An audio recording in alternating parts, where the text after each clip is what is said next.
Mic check 1 2 1 2. Mic check 1 2 1 2. How am I sounding out there, guys? Welcoming everybody into the room on this Wednesday. Man, a lot happened between Monday and Wednesday. Got a list together.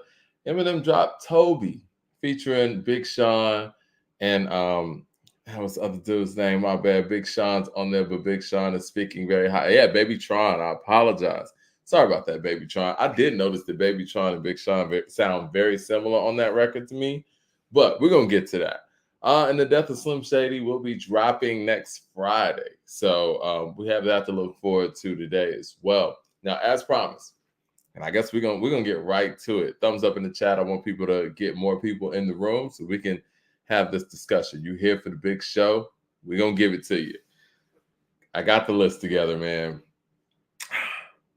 The best rap features, top 25 rap features, excuse me, on R&B songs. As requested, as promised, we got them in, right? I feel like we got people in the comments trolling. You guys can't be serious, man. How long have you been out of the loop? Somebody educate somebody offline, man. You're too far behind to get caught up. Now, top 25 best rap features on an R&B record. Now, last week I did top 25 best featured appearances in hip hop history, and it went over pretty well. People liked it. You know, some people always have something to say about it, of course.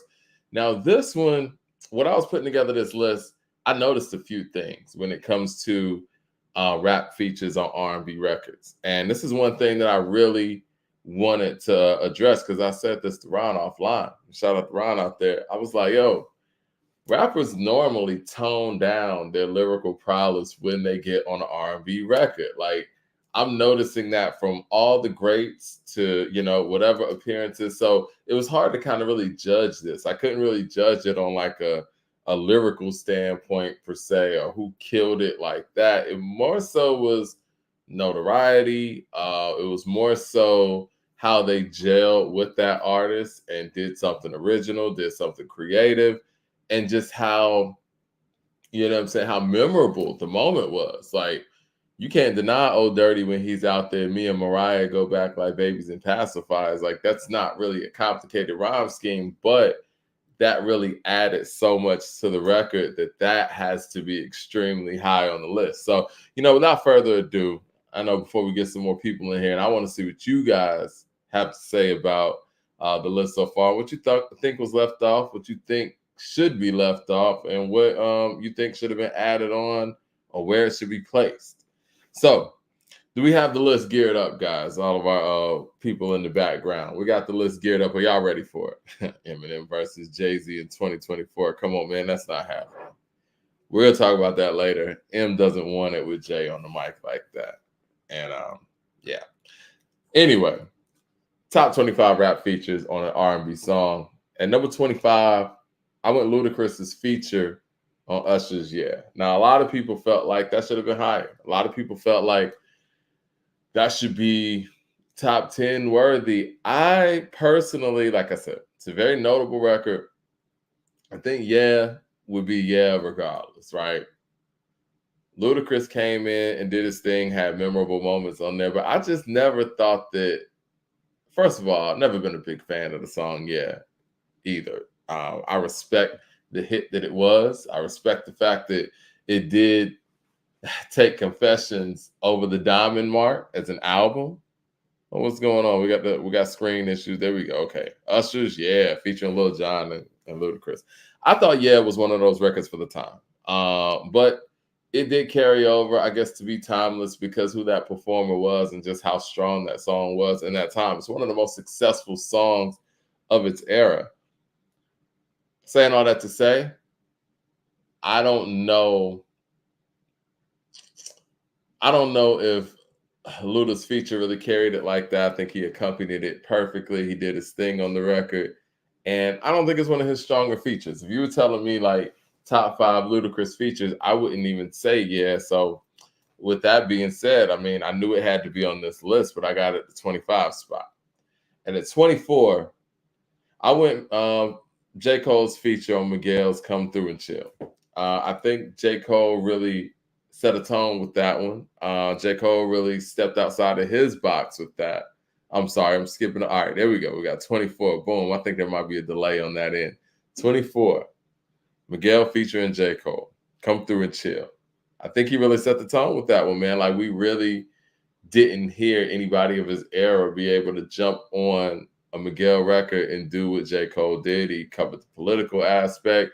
He covered, you know what I'm saying, the romanticized aspect of it all. I also thought about Kendrick's feature on How Many Drinks. That's an honorable mention, but I think that J. Cole gets this one. 23, I had Destiny's Child's Soldier, T.I., and Lil Wayne on there. Now, I got some pushback internally for this pick, but I feel like for the people who were around in 05, 04, they understand that T.I. and Wayne were kind of emerging as solo stars in the game, and that feature on that Destiny's Child record was very important for those guys moving forward. And I think that even to this day, when that record comes on, people know those verses. People know that feature. Who do y'all think had the better verse on Soldier? And then when you think about who T.I. and Wayne were at that time for hip hop and for, you know, the emerging hip hop scene that they represent, the Southern scene as well, it was great to have them on a record together and a Destiny's Child record. So it was like the South uniting on that. OG Winston with the super chat says, Luda on Unpredictable with Jamie Foxx. I like that. I like that verse better than I like Yeah as well. All right. 22. I got Rihanna featuring Drake. What's My Name? Big record. Big hit. I think that again, for its era, how important it is. Oh, you know, skipped up. Come on, guys in the background. We got to get this right. That's a little bit too forward. No, not Destiny's Child. No, we're not on that. We're on the Rihanna featuring Drake. What's My Name? Number 22. I think that they sounded great together for what people want to say or whatever Drake wants to say in his current diss records towards A$AP Rocky. I think that Rihanna and Drake actually made really good music together. And a lot of people don't know this. Rihanna actually got Drake his first #1 record. So now, I think we're at that one that you guys wanted to put up there. 21. I got Donnell Jones featuring Left Eye. No, we're at 21, not 20, guys. Donnell Jones featuring Left Eye. You know what's up. Now, Left Eye's feature on here is something that is very memorable. I know when I heard Donnell Jones's original one, I wanted the one with Left Eye. I was like, yo, no, play the one with Left Eye. Left Eye has some really dope features, by the way. Hold on one second, guys.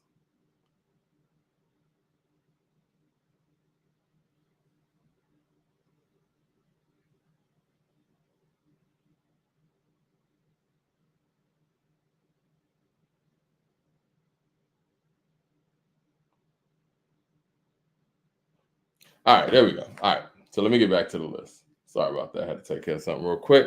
But yes, Left Eye's feature, said it was good, not great. I don't know, guys. I think Left Eye really had a presence on the mic. Do y'all feel like the list could have gone without that one? I don't know. I think that her verse on Waterfalls is incredible. But again, that's within the group. That's not a feature. So Donnell Jones's What's Up? Did y'all really expect her to go in there and rip that record like that? Again, I'm one of the people that feels like she has the best verse on Ladies Night. So yeah, Left Eye killed that one. And I think that's a feature that isn't always at the top of people's mind. And rest in peace to Left Eye. But I wish she could have actually gotten her chance to shine on more records. And that's another reason why I did want to highlight this feature as well, because as talented as Left Eye was, I think she was able to get her shine on TLC's first album. But by the time they got to Crazy Sexy Cool, it felt like the group was somewhat phasing her out a bit, and they were turning more into an R&B group as opposed to an R&B fusion group. And by the time they got to Fan Mail, she kind of was, you know what I'm saying, like cast aside to a certain degree. And so whenever we did get a chance to hear Left Eye on a feature, whether it was Ladies Night or whether it was this record, she always delivered. And I think we could have gotten even more of that. But this right here was just a it's a memorable moment because of who she was and how she performed in that moment. So yeah, I want to definitely include that. Now, 20, I got Janet Jackson featuring Q-Tip, Got Till It's Gone. Another pairing that made great sounding music together. Like hearing those two together, it just worked. We never really heard Janet take it there. And it's almost like Kamal the Abstract took Janet to his world on that one. Q-Tip and Dilla on the track, of course. Probably the blackest Jackson video you're ever going to see. Love that record. Really, one of the reasons why I put this record on there wasn't just because of Q-Tip's performance, even though that Why You Want to Go and Do That, Love, Huh, is timeless. But it's just such a great song. So well-produced song. And when you talk about Q-Tip and his repertoire, you're thinking about everything. You're thinking about the rhymes, the jazzy flow, the way he's coming with the cadence. Or what up? And what up, y'all? The way he's coming with the cadence, with the flow and the song, and just the overall song. And I think that Got Till It's Gone is actually indicative of the overall package that you get when you get a Tribe or a Q-Tip appearance. So yeah, that had to be on here. Janet Jackson featuring Q-Tip, Got Till It's Gone, number 20. Now, number 19, I got D'Angelo's Lady featuring AZ.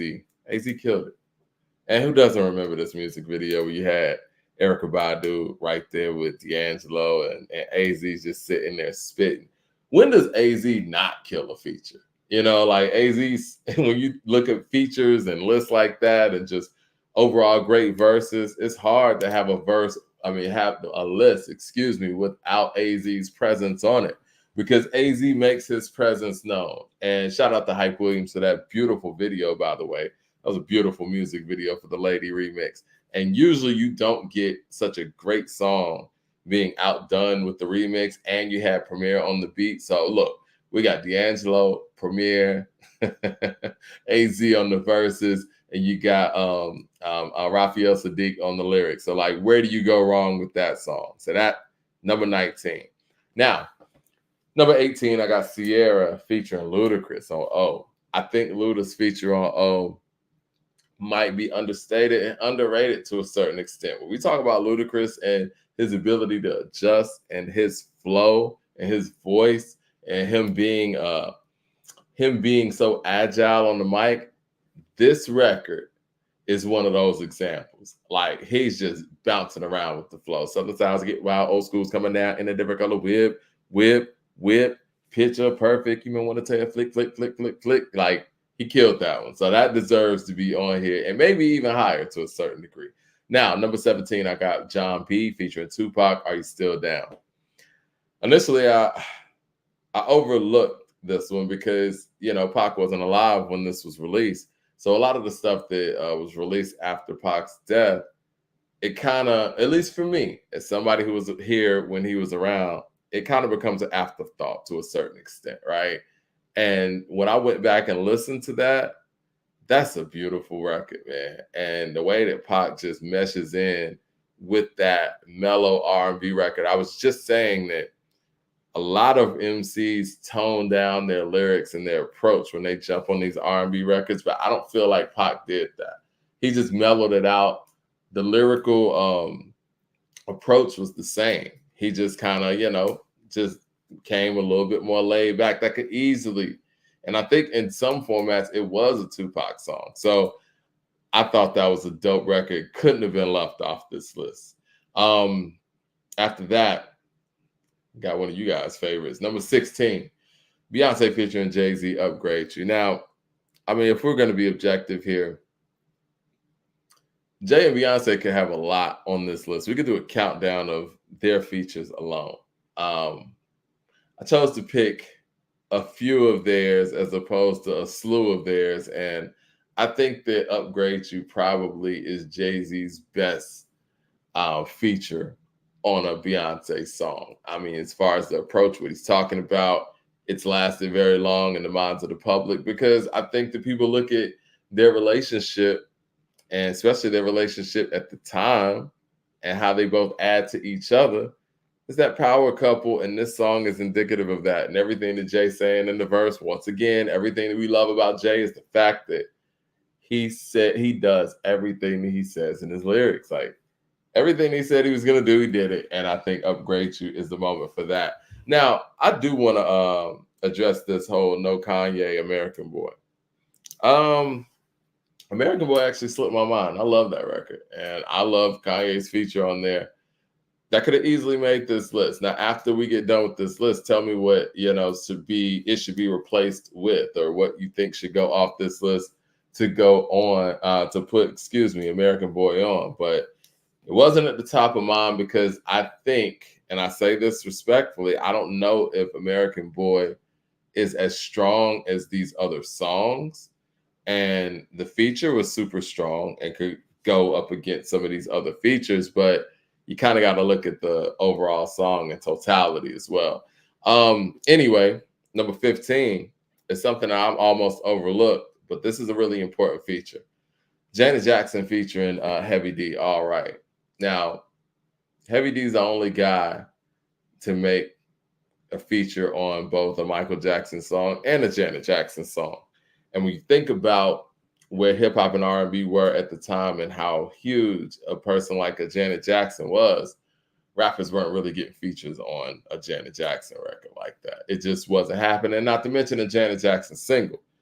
And when you listen to All Right, and the incredible video it is, and even seeing that screenshot of it here on the screen, I'm like, man, what an incredible music video. Yes, Chuck D got on same album, actually, the Janet album, but it wasn't a single.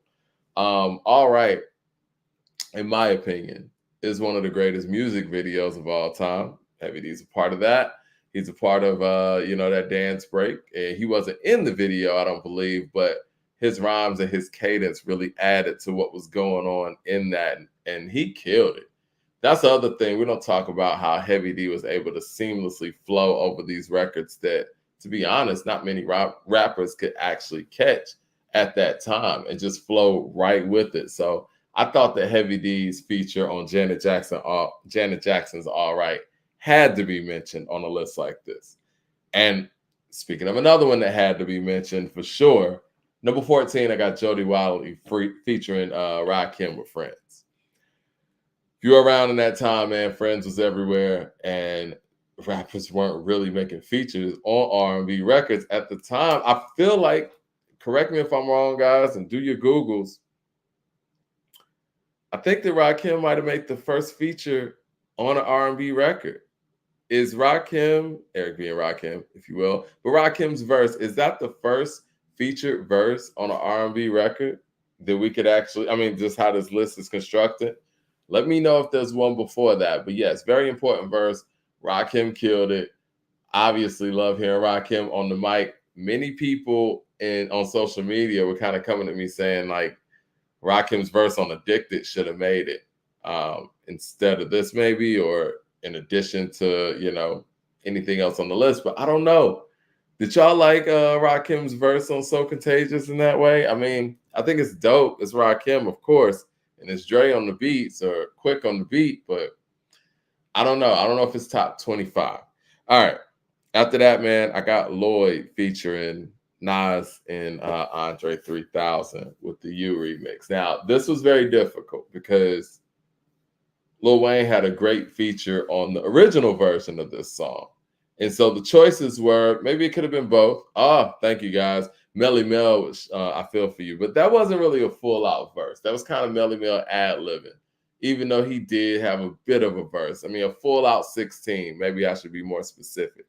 Melly Mel was on the song, but Rakim kind of gave us a full 16. Let me go back to where I was. Lloyd U featuring Wayne. I left that off because I ended up putting the Lloyd U featuring Andre and Nas. Now, are y'all good with the fact that the Andre and Nas one got the nod over the Wayne one? Because Wayne did his thing. Long hair don't care. You know what I'm saying? But the way Andre came in that record and the way Nas jumped on that record as well, and you have a record with Nas and Andre 3000, that's historic in itself, right? Let me know if I'm tripping. Okay, number 12, I got Justin Timberlake featuring T.I. with My Love. T.I. could have been on here a couple of times as well. Blurred Lines is noteworthy also. But if we want to talk about somebody who was able to seamlessly murder an R&B record or pop record, if you will, in this case, what T.I. did on My Love was awesome. And he can get you with the flow, he can get you with the lyrical approach, and he could still make it very viable and palatable for whoever's listening. He showed that he was really dope on the mic on there, and he didn't take away from the commercial appeal. He actually added to it. I think T.I.'s verse on My Love adds to that record. If you hear that song without T.I.'s verse, I think that it's a whole, you don't want to hear that one. And that's kind of how I looked at this too, guys. And I know people mentioned SWV and Wu-Tang. With Wu-Tang on the Anything remix. I listen to the one without Wu-Tang all the time, and I don't feel like anything's missing. But the ones that I wanted on this list are songs that if that rap verse was missing, the song just doesn't sound the same. You don't want to hear it without that. Now, number 11, I got Jodeci featuring Raekwon and Ghostface, Freaking You remix. That could have easily been even higher than this. But this record's just special, period. Like when you got Devontae, RZA, Jodeci, and Wu-Tang, and you got Raekwon starting it off. She got stacks like the International House of Pancakes. Like it's about to be a moment. And it was a moment, and it couldn't be left off. It definitely could have been top 10. Definitely could have been top 10. That was more of one of those. Jodeci's a rare group where they're R&B as hell, but they're so hip-hop without even trying to rap and without trying to be hip-hop. Like Jodeci has and had a hip-hop attitude. And so when you hear them with Raekwon and Ghost, it just works. Like they're just one group. It was the same thing with them and Pop on Toss It Up. And it's like, it sounds like a B-side. It sounds hardcore. I see a lot of Mariah Carey people in there. Yes, Mariah could have had a lot of stuff on there. Mariah could have had Heartbreaker on here. Mariah could have had The Roof with Mobb Deep on here. Mariah could have had, what was that? The remix with the Brat. It was a Heartbreaker remix, I believe, right? With the Brat, Missy. She could have had that on here too. All right. Let me get to the top 10. I couldn't leave this one out, man. Jennifer Lopez featuring Ja Rule, I'm Real remix. It's one of the biggest records of its time. I think that added a lot to where Ja Rule was already going. Obviously, Ashanti's in the background. It kind of set the tone for what Ashanti and Ja Rule were about to do as well, and got people ready for that. It got people ready for Ja Rule to have a counterpart on record. I know a lot of people were like, yo, no Ashanti and Ja Rule, but when you think about it, a lot of the Ashanti Ja Rule stuff was more so Ja Rule stuff with Ashanti kind of accompanying things. I think there's a delay on that again. With Ja Rule kind of accompanying things, right? So I think this record is important for so many reasons. It kind of brought in and ushered in a whole new dynamic to a collective in Murder Inc. that was looked at in a certain way and looked at one way. And not to mention, the N-word controversy that came with it. Again, one of the biggest records of its time, and it definitely couldn't be left off a list like this. I mean, it just can't. Now, you know me, I'm all about breakthrough moments, especially with these lists. Number 9 is definitely a breakthrough moment. 112 featuring Biggie and Mace, the Only You remix. Now, this is the moment for Mace. This is what started the whole, departure from Murder Mace and made Mace one of the biggest, if not the biggest name in rap in 1997. It starts with that verse. And he killed that. Money, I'm gonna front you. Girl, I want to flaunt you. I'ma always want you, but nobody wants you. If I die now, my love will still haunt you. And no, Biggie is still on that record as well. So not only do you get the Biggie verse from the original 112. Now, if there was a critique that I would have for this, and I'm sure anybody would say this, I wish we could have gotten a new Biggie verse, but I think if we got a new Biggie verse on that remix, it might have overshadowed Mace's verse, possibly, but it worked out because Mace was able to shine and we were able to still get that dope Biggie verse to start the record off. But yes, I think that has to be noted as one of the strongest rap and R&B collaborations right there. All right, now number 8. Case featuring Foxy Brown, Touch Me, Tease Me. I mean, it's just that's a moment, man. As soon as you hear those drums and you hear that intro, you know Fox is coming in. And then she ends the record too. That's a very important moment for her. It's a very important moment for Case. Important moment for Def Jam, Nutty Professor, and you could even carry that all the way over to her feature on Jay-Z's Ain't No Nigga. Like, Foxy ripped that track. Foxy doesn't get enough credit for her feature game either. Now, we talk about Kim, and as rightfully so. Kim's feature game is heavy. Kim's feature game is all-time great. But Foxy was right there with her with a dope feature game herself. And I think Touch Me, Tease Me is one of those big, big moments. Like I said, you do not want to hear Touch Me, Tease Me without Foxy. You can't. Like, the song sounds incomplete without her. Yes, that song does remind me of the summer of 96. Oh, Monet. Y'all mentioned some good ones, though. Y'all mentioning some good ones. Number 7 is a personal favorite of mine.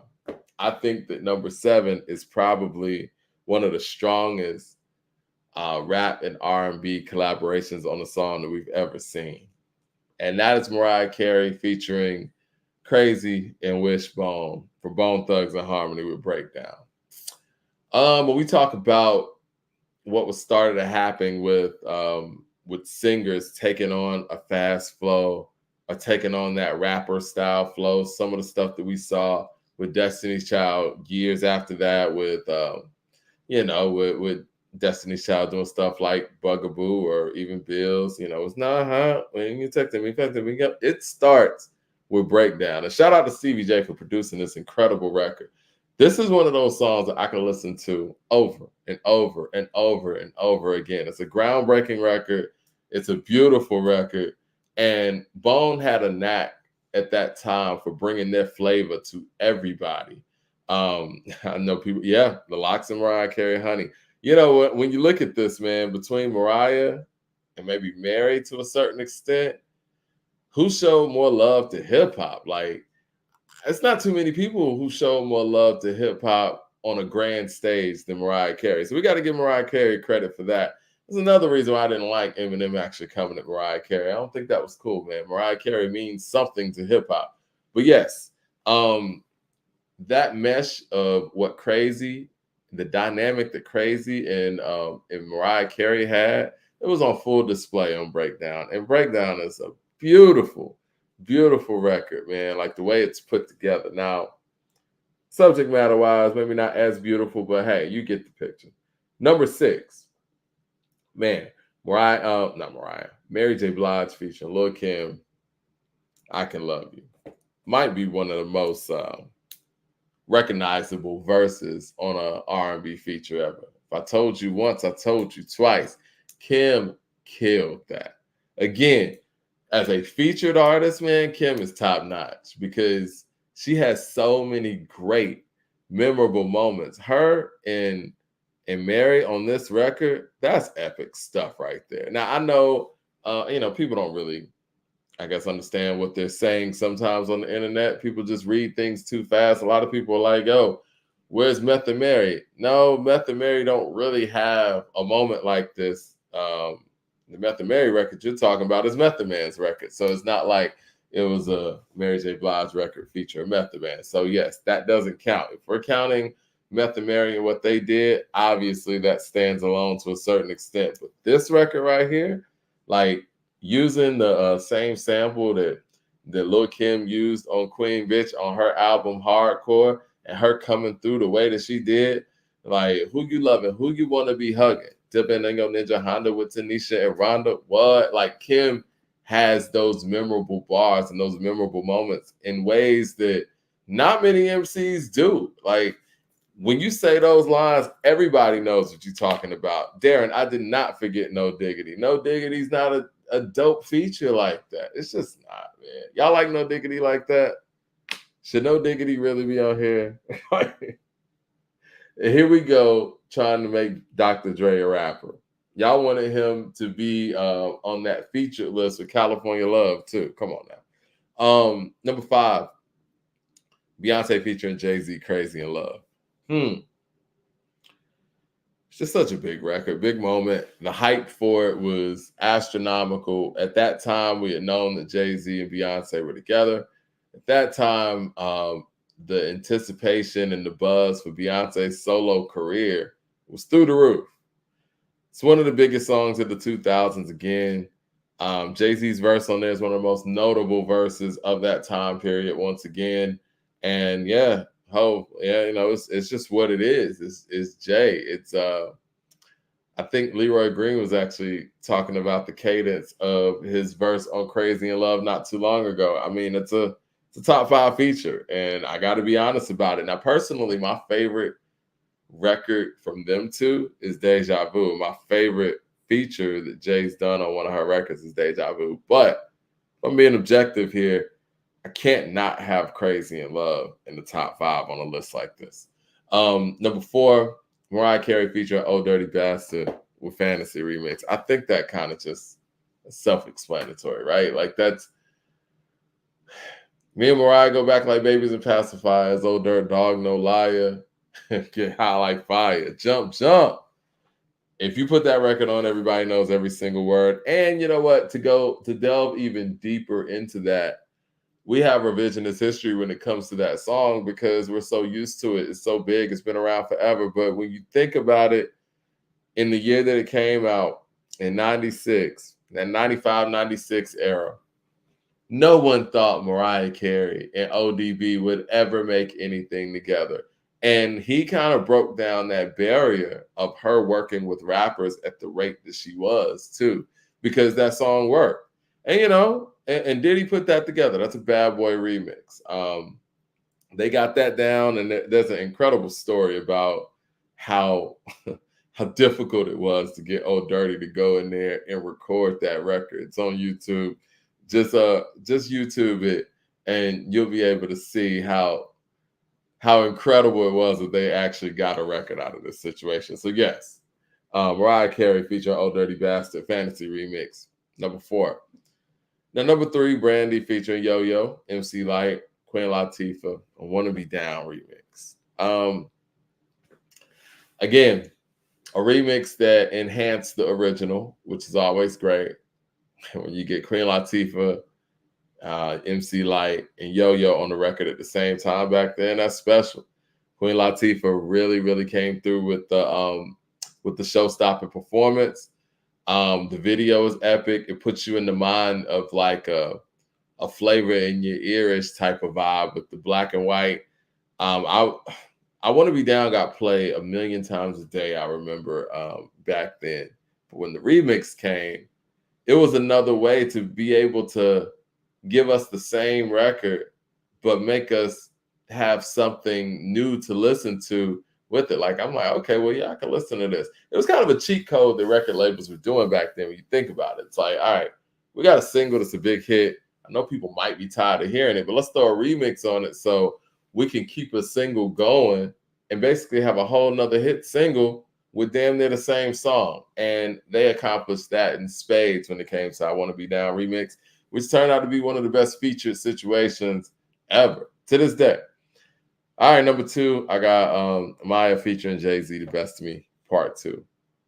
Originally, Maya had Jadakiss on the first version of this, and many people actually I know people who like the original Best of Me as a song over the remix. But Jay came through on this remix or Part 2 or whatever you want to call it, ended up on Backstage, had the North Carolina Blue going, coined the whole Carolina Blue kicks, hottest nigga on the block, used to Willie bicycle since I was 6. And we forgot about the Jadakiss version. I'm just going to be honest. People like the Jadakiss version. I see people in the chat saying something about the Jadakiss version. Yeah, but do you think Jadakiss's verse was better than Jay's? Nah, man, that was a killer feature. And I said at the beginning of this countdown that a lot of rappers seem to hold back and kind of water down their flow and their lyricism when they jump on R&B records. Jay didn't do that. And I think that's because from a production standpoint, it changes a little bit when you're jumping on an R&B record. Maya jumped on a hip hop record. She jumped on the Biz Marquee, loops that we know of as Biz Marquee loops. And Jay came in there, approached this shit like a rap record and jumped in there twice. Memorable lines, vicious flow. He's Jay-Z on there. He's not, holding back, if you will. And number one, you guessed it, the Notorious B.I.G., Can't You See? Total featuring the Notorious B.I.G., Can't You See? I've been very vocal on this show and on this platform altogether that this is the best rap feature on an R&B record ever. And going through this list, I feel even more validated than that. Now, I know Biggie got on a featured list a lot last week. Easily could have had Biggie on here for, his Mary J. Blige remix, Real Love, and all that. But I think some of these other spots might have been a little bit more deserving because I think that the original Real Love is just bigger and better than the remix. But this one right here, you cannot hear Can't You See without Biggie coming in there, man. Give me all the chicken heads from Pasadena to Medina. You can't do it. And it's probably one of the most vicious verses that we've ever heard on an R&B record that ended up being a hit. So it clicked on all cylinders, it hit all cylinders, and it had to be my number one. So let me go through this list again, and please let me know where I'm tripping. I'm gonna just go top to bottom. Top 25 rap features on an R&B song. We got Usher featuring Ludacris, number 25. Miguel, 24, featuring J. Cole, Come Through and Chill. 23, Destiny's Child featuring T.I. and Wayne, Soldier. 22, Rihanna featuring Drake, What's My Name. 21, Donnell Jones featuring Left Eye, You Know What's Up. 20, Janet Jackson featuring Q-Tip, Got Till It's Gone. 19, D'Angelo featuring AZ, Lady Remix. 18, Sierra featuring Ludacris, Oh. 17, John B featuring Tupac, Are You Still Down? 16, Beyonce featuring Jay-Z, Upgrade You. 15, Janet Jackson featuring Heavy D, All Right. 14, Jody Wiley featuring Rakim, Friends. 13, Lloyd Banks. 13, Lloyd featuring Nas and Andre 3000, You remix. 12, Justin Timberlake featuring T.I., My Love. 11, Jodeci featuring Raekwon and Ghostface, Freaking You remix. 10, Jennifer Lopez featuring Ja Rule, I'm Real remix. 9, 112 featuring Biggie and Mace, Only You remix. 8, Case featuring Foxy Brown, Touch Me, Tease Me. 7, Mariah Carey featuring Bone Thugs, Breakdown. 6, Mary J. Blige featuring Lil' Kim, I Can Love You. 5, Beyonce featuring Jay-Z, Crazy in Love. Mariah Carey featuring ODB, Fantasy remix at number 4. Number 3, Brandy featuring Yo-Yo, MC Lyte, Queen Latifah, I Want to Be Down remix. Number 2, Maya featuring Jay-Z, Best of Me Part 2. And number 1, Total featuring Biggie, Can't You See? Where am I tripping at? I saw the Nas, Joe, and Mariah make it last. I thought about that. That was on my short list too. Ron, what do you think about the list, man? I thought I had Ron on the line. I'm here. Yeah. Hold on one second. I'm here. I had some technical difficulties. Let me first say I like the list. The list was very hard to put together. Mike D did a wonderful job. There's a couple things. So shout out to Mike D for the list. There's a couple things I think you kind of misstepped on, brother. If I must humbly say. Well, yeah, we could talk about it. And I had DJ Quick, Tony on my short list too. Right. So I think it was a little bit too, Luda heavy. I think the Sierra song that should have been in place of O was Ride. So I think that was a mistake. No, I think that was a mistake. No, his verse is corny on Ride. Let me finish. Go ahead. Ride over O. Come on, Ride is better than O. No. Let me finish. I think it was a little too. We talked the Luda Drew Brees song verse. Let me finish. It was a little too light on Lil Wayne. I think Lil Wayne could have been better represented on this list. I would have put Kelly Rowland's Motivation on the list. I would have kept the original Lloyd Wayne. I think that I'm song fine with that. I resonated think more that's than fair. I would have done a wild card pick that probably didn't resonate with the culture like you should have. Khaleesi's Millionaire with Andre 3000. That was a good feature. Great feature. I forgot about that one. I would have included another Nas record. I would have included "Thank God I Found You" with Mariah Carey featuring Joe and Nas. I would have included that one. I would have also put another wild card on here. I would have put Jay-Z "You Rock My World" remix, Michael Jackson. I would have put that one on there. I mean, that was just epic. That's just like one of the biggest remixes you can think of. "You Rock My World" brought him out on Summer Jam. He got 2 verses on that joint. It's Michael Jackson. Trackmasters got down, and I would have put the SWV Wu-Tang joint on there. I pushed for that one in the background, and I would have put Ludacris "Unpredictable." If you want to do a Luda song, Luda verse, I would have Unpredictable. That's what I would. I like Luda's verse on Unpredictable for sure. Now let me speak to the SWV thing. Oh, Deja Vu. You put Upgrade You over Deja Vu? Come on now. I mean, listen, I personally go with Deja Vu, but I've talked to the people and we've had this conversation on this show before. Everybody says Upgrade You is their best collaboration.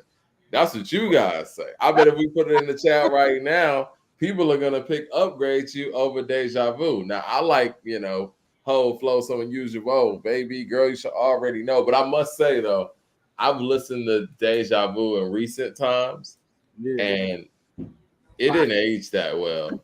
I really think, man, and I'm gonna be honest here. I don't think I've ever said this on the show before. I think Drunken Love might be their best collaboration. Mike, if you don't get out of here with that, it might be. Mike, stop it. It might be. It might be. Crazy in Love is their best. That's the first one. Come on, that's the one that blew everything up. It is. And that's why I respected it enough and put it at number 5. I mean, I was being objective there, but I'm just saying personally, if I'm listening to all of their collaborations, right, and what stood the test of time better than all of them, okay. I never liked Upgrade You, to be honest, man. I really did. I think it's the beat. It was kind of like that or something. Upgrade You is kind of fire though, man. Did Swiss make Upgrade You or something? Because I don't like the beat. Yeah, he did. He made Upgrade. Yeah, that's what it is. And we left off. I'm compromised. I can't even rate Upgrade You properly. Yo, man. We forgot about Erykah Badu featuring Common, "Love of My Life." I had that on my short list too. I just. What else though? You got it's other stuff. We're gonna go into it though. But you got the Mariah on there with "Old Dirty Bastard." Okay, that's gotta be on there. DJ, nah, I'm gonna be real here. With maybe Miguel featuring Cole, "Come Through and Chill" could have been taken off. Yeah. Maybe that could have been taken off. Yeah, man. Tony, DJ Quick. Come on now, that one was crazy. Yeah, it was dope. Let's get down. He just performed at the BET Awards, actually, on the red carpet. Down is crazy. The Nirvana cover is crazy. You know what I mean? Come on, man. I'm from the Rock. What about Rihanna featuring Drake? What's My Name? That stays, right? That one, hey, that one's dope too. Okay, that stays. I mean, do y'all want that on? I mean, like I'm saying, like which ones can go? Obviously. All right, let me start at 25. Do y'all think Usher featuring Luda? You think Luda's feature on "Yeah" should stay? I Sierra the Ride though, man. They let the way I ride it. But Mike, are we talking about impact? Or are we talking about the quality of the verse? Because we talk. Let me rewind. Let me rewind. It's a combination of a few things, right? Like Limit with the No Limit one, Usher and Young Thug, No Limit. Here's your masterpiece, yeah. No Limit. That one is crazy.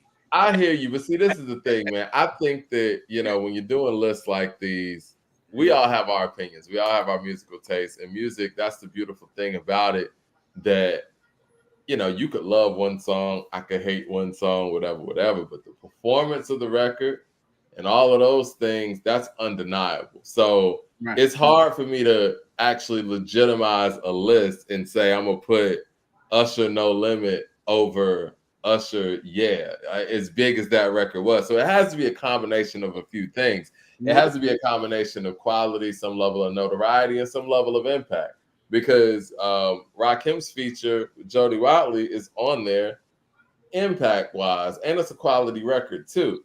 So it's a combination of those things. And some of the features that we're talking about, yeah, they were good features, but how long did they last? How notable are they? And can we say that if this record comes on, people can quote this rap verse? You know what I'm saying? A good list, Mike. You got a good list. I seen the list. I was like, okay, it's a good list. I ain't mad at you. Brother. You got a good list. I mean, it could be, some of the things y'all said. I agree. One of the biggest things I agree with that y'all said, and I noticed this after the fact. Yeah, I think that maybe Wayne's "You" should have been on there over the Andre and Nas version, but for sure, Andre and Nas on the record together.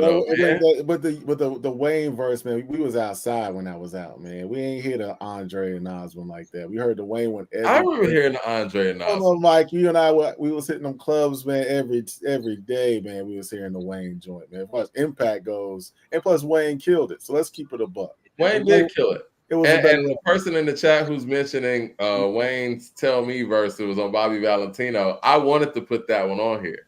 That's a personal favorite of mine. Snoop's verse on Mariah Carey's "Say Something" is a personal favorite of mine. I would love to put that on here, but I don't know if it was big enough for that. But the "You" feature is big enough for sure. The people in the chat saying the Stutter remix with Mr. Cool was one. Joe, that was cool for the time, man, but that didn't really last too long. How about P and Silk? How about P and Silk? Let's ride. Did he? No, nah, man, that was good for the time. Again, you talking about the Montel Jordan joint? Come on, man.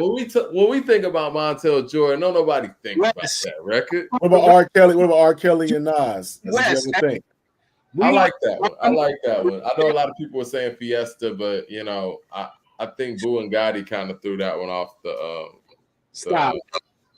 ability to be on there. You like Boo and Gotti's verse on Fiesta remix? They killed Fiesta. They killed Fiesta? Come on, Leroy. They killed Fiesta. Yeah. I know. Earlier, I don't mean to throw y'all off, but y'all was talking about the N-word. I'm gonna tell you about a Northern California perspective of the N-word. Hey, mind you, I got the Honor Killed the Samurai. This is Lupe's shit. I was talking to Lupe Samurai. So if you know this album cover, I'm gonna talk in the context of a samurai. But with the N-word, I just want to speak on something real quick, Ron, because you talked about that earlier. Should I go now or Mike finish your point? I don't want to go. Let's you feel like you got a lot to say about this. We're talking Eminem. We might as well talk the N-word. Let's finish this. Let's finish this, Leroy. All right, it's real light. It ain't nothing heavy. It's light, so don't worry about it. It's easy. Somebody said bump with the Diddler. Does the Diddler? I don't want to. Does Diddy have any features that would possibly? You know what he does. SWV joint. The SWV joint. I like his SWV verse, but the one I'm gonna say is the Faith Evans, featuring Faith Evans co-starring me, P. Diddy. I got the keys to the city. Unlock the door, rock some more. That was a really good feature. We've been talking about. We got R&B too because we keep the faith. Yeah, we've been talking about P. Diddy and his production skills. You trust P. Diddy in the 90s, at least. I don't know about now, but in the 90s, you trust P. Diddy because he put the boom bap under the R&B, right? So just like Dre, you trust Dre in the early 2000s because when you bought them headphones that cost $300, the reason you bought them is because you trust Dre's ear. That's the same thing with Puff in the 90s. So when we talk about production, there is a sound quality that you trust, and I could put that behind dollars that you spent out your wallet. Let's go. I like this one too. Diddy had that feature on the Usher joint. You remember that? What's the name of that song? Was it I Don't Know? Was that the name? Yeah, I Don't Know What You Came to Do, Girl, the Neptune joint. That beat was insane. That's a Neptune track we don't talk enough about. Oh, we forgot about that Shine debut. He was on that Total song. That was a good one. Where they Shine. used the same sample that Black Star used for definition. No, Yeah. that was dope. I forgot about that. That was a good feature. The N word, real quick. I don't mean to hijack the whole situation, but the You N really word, got something to say about this. Go ahead. Go ahead. because I seen Ron on here. Ron, shout out to Ron, my guy. You know what I mean? They was on here. They was talking about the N word. I'm not gonna police the N word. Sometimes I police the N word. Like if I'm around like an elder, I try not to use it because I don't want them to get mad. You know what I mean? So I'm not gonna police the word, but I'm from the Bay Area, man. So what I'm saying is it's gang culture. We're talking about how to use the N word, right? So Mexican gangs use it, Asian gangs use it, Samoan gangs use it. So all the gangs are intertwined. And how could I tell them not to use it, right? Because, like, if I take one of my Samoan homies, right? His whole life, he been a nigga in his whole life. You know what I mean? I don't mean I'm just gonna use the word, but my Samoan homies, they're like, yeah, I'm that nigga. Like they don't know another way, is what I'm saying. Like, and I got some SA homies, they like nigga. So we should police the word, right? But we should put power behind the word because really, my homies that's not black, they like, we don't want to disrespect y'all. Like, if y'all telling us the rules of engagement, we gonna respect you. Like, they not trying to diss. Like, they use it because they grew up on it, but they like, don't get it twisted. If y'all tell us not to use it, we won't use it. Like, so it's really up to y'all how y'all, you know what I mean? They want to be respectful. Like, they, you know what I'm saying? Well, if you want to be respectful, it shouldn't even be a question. You know what I'm saying? And that's always been my whole thing with Fat Joe is the fact that, instead of sitting here trying to tell people why you use it and this and that, if people give you a legitimate reason why they don't feel comfortable with you using the term and you respect that group of people, just say, Right. you know what? I just won't use it. Why is it that important? Now I get it. We've all been somewhat conditioned to speak the way we speak. I use it too, but No doubt. there's a lot of things that have fallen off of our vocabulary that we used to use. The F word as it pertains to the LGBTQ community. People don't go around saying that anymore when once folks Right. told them to stop using it. You know what I'm saying? And Right. even terms like, retarded and stuff. People used to throw that around, but people don't throw that around anymore because now it's not as socially acceptable. So I just find it interesting that when it comes to something that is derogatory towards Black people, that people act like they can't change their vocabulary. Hey, Leroy, let's put a pin in this. Let's get back to the topic. We'll save some time, or we'll save some time on this for the end of the show. But if you do want to hear the conversation we had about Malcolm Jamal Warner, we have my guy Vay, we had IL. There's a podcast that Vay and I did earlier. You can check that out to hear that conversation. But let's get back to the message at hand tonight. Let's do it. The R&B records. I think, Mike, you nailed the list. You had a few misses, but I also think you're a little short on Wayne, a little heavy on Luda, and I really think that SWV song should have been on there, man. Let me speak to the SWV song if you don't mind. And I think I briefly said it when I was talking about the countdown. I just don't think. How do I say this?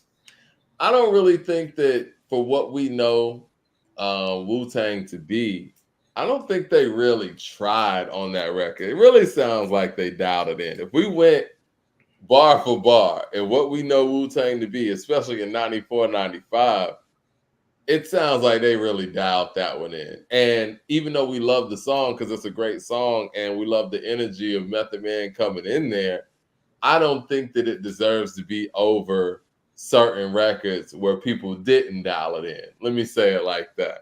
Well, you can Kaboom! Say, Look who stepped in the room. You can say dial it in, but I think they took their foot off the gas. They didn't approach the record like a Wu-Tang record. They tried to put their aesthetic on the R&B joint and layer their stuff on top of it. So, like you said earlier in the show, you said you noticed that R&B, when it comes to R&B records, hip hop artists don't usually go They kind of pull back a little bit. I think that's what happened on this joint. And you know me, I've said on here before I, proclaimed Biggie as the feature king. I said Method Man is the feature king.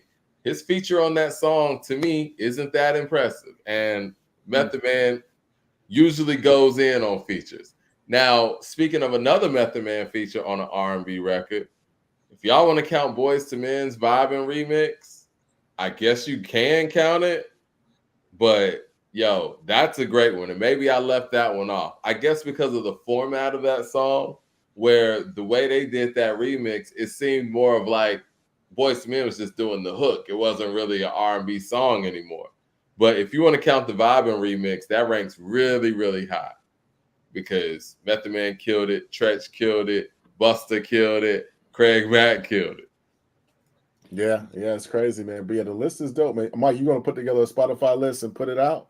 Yeah, that's what I'm gonna do, man. For these lists, I'm just gonna go to Spotify and we're gonna have, the list from last week, make a playlist out of that, make a playlist out of this, so people could judge it for themselves and see if you really ride into these records still, or if you're like, you know what, I'm gonna skip this one.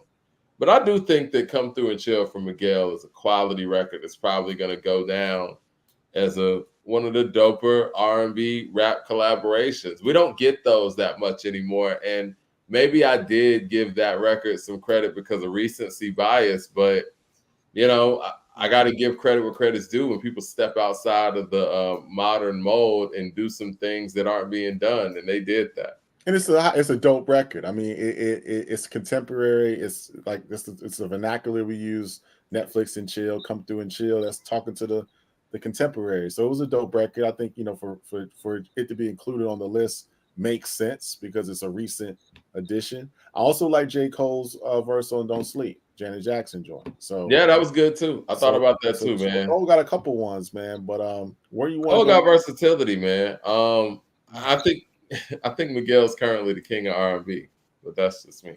I mean, he makes the best R&B. I mean, I'm not counting Chris Brown, obviously, man. I think Chris Brown's something else. If we talk about somebody who makes actually traditional R&B music, who makes better R&B music than Miguel currently? Now, granted, Miguel ain't dropped an album in like, 6 years now, it feels like. But when Miguel was going, who's making better R&B music than Miguel? Mike, that's a Lupe Fiasco argument because Miguel is the Lupe Fiasco of R&B, meaning he makes what? Yes, Miguel is the Lupe of R&B. What I mean by that is he makes great R&B music that people overlook. That's all I mean by that. I like BJ the Chicago. Huh? BJ the Chicago kid. BJ the Chicago kid is dope. He's good. He's dope. No. He's not Miguel though, man. When I hear Miguel shit, I'm like, oh no, this is fire, man. Like this is stuff that I really, really listen to. And no, BJ the Chicago kid is dope too, though. There's some dope R&B out there, and again, that's why even when you see that BET award show stage, not to beat a dead horse, but it's disheartening because there actually is some good music out there. Now I remember when I used to listen to Abstract Radio, and I say used to because Q-Tip stopped doing it for whatever reason. But we used to, when I was listening to it, I would hear a lot of great new music from acts that I had never heard before. On Dr. Dre's radio show, too, and he used to do The Pharmacy. There's a lot of really good music out there. I used to discover artists on some of those mixes that Apple Music did. And it's not that there's no great music out there. Those people who are making dope music just aren't getting the opportunity to be on these big stages. And I think that's the part that's sad. And, that's cool. Some changes will be made. And if you're not going to do it, somebody else is going to do it. But it's going to happen. No doubt. Now, Mike, you said you weren't going to talk about Eminem anymore. Nah, I said until he drops music. Oh, okay.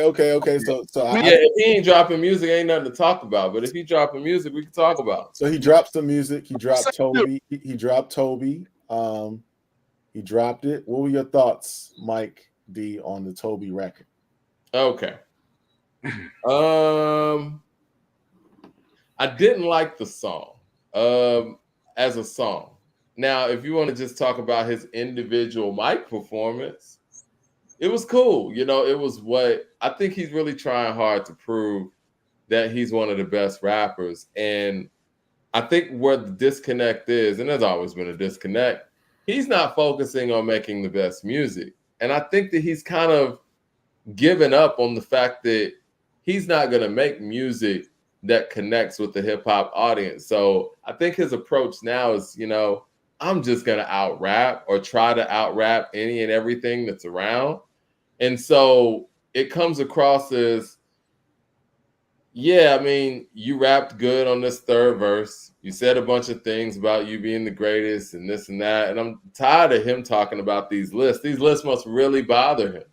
Just make some dope music. And if that's what this album's going to be about and the approach it's going to take, I mean, just like everything else, I mean, I'm really not interested. Nobody's going to play this record. And I think that if he wants to, if he really cares about changing the narrative on where he's placed, because he mentioned where he's placed, and we're going to get to that in a second. If he's really interested in that part of it, he needs to take a book out of the all-time greats, and not just in hip-hop, in every genre.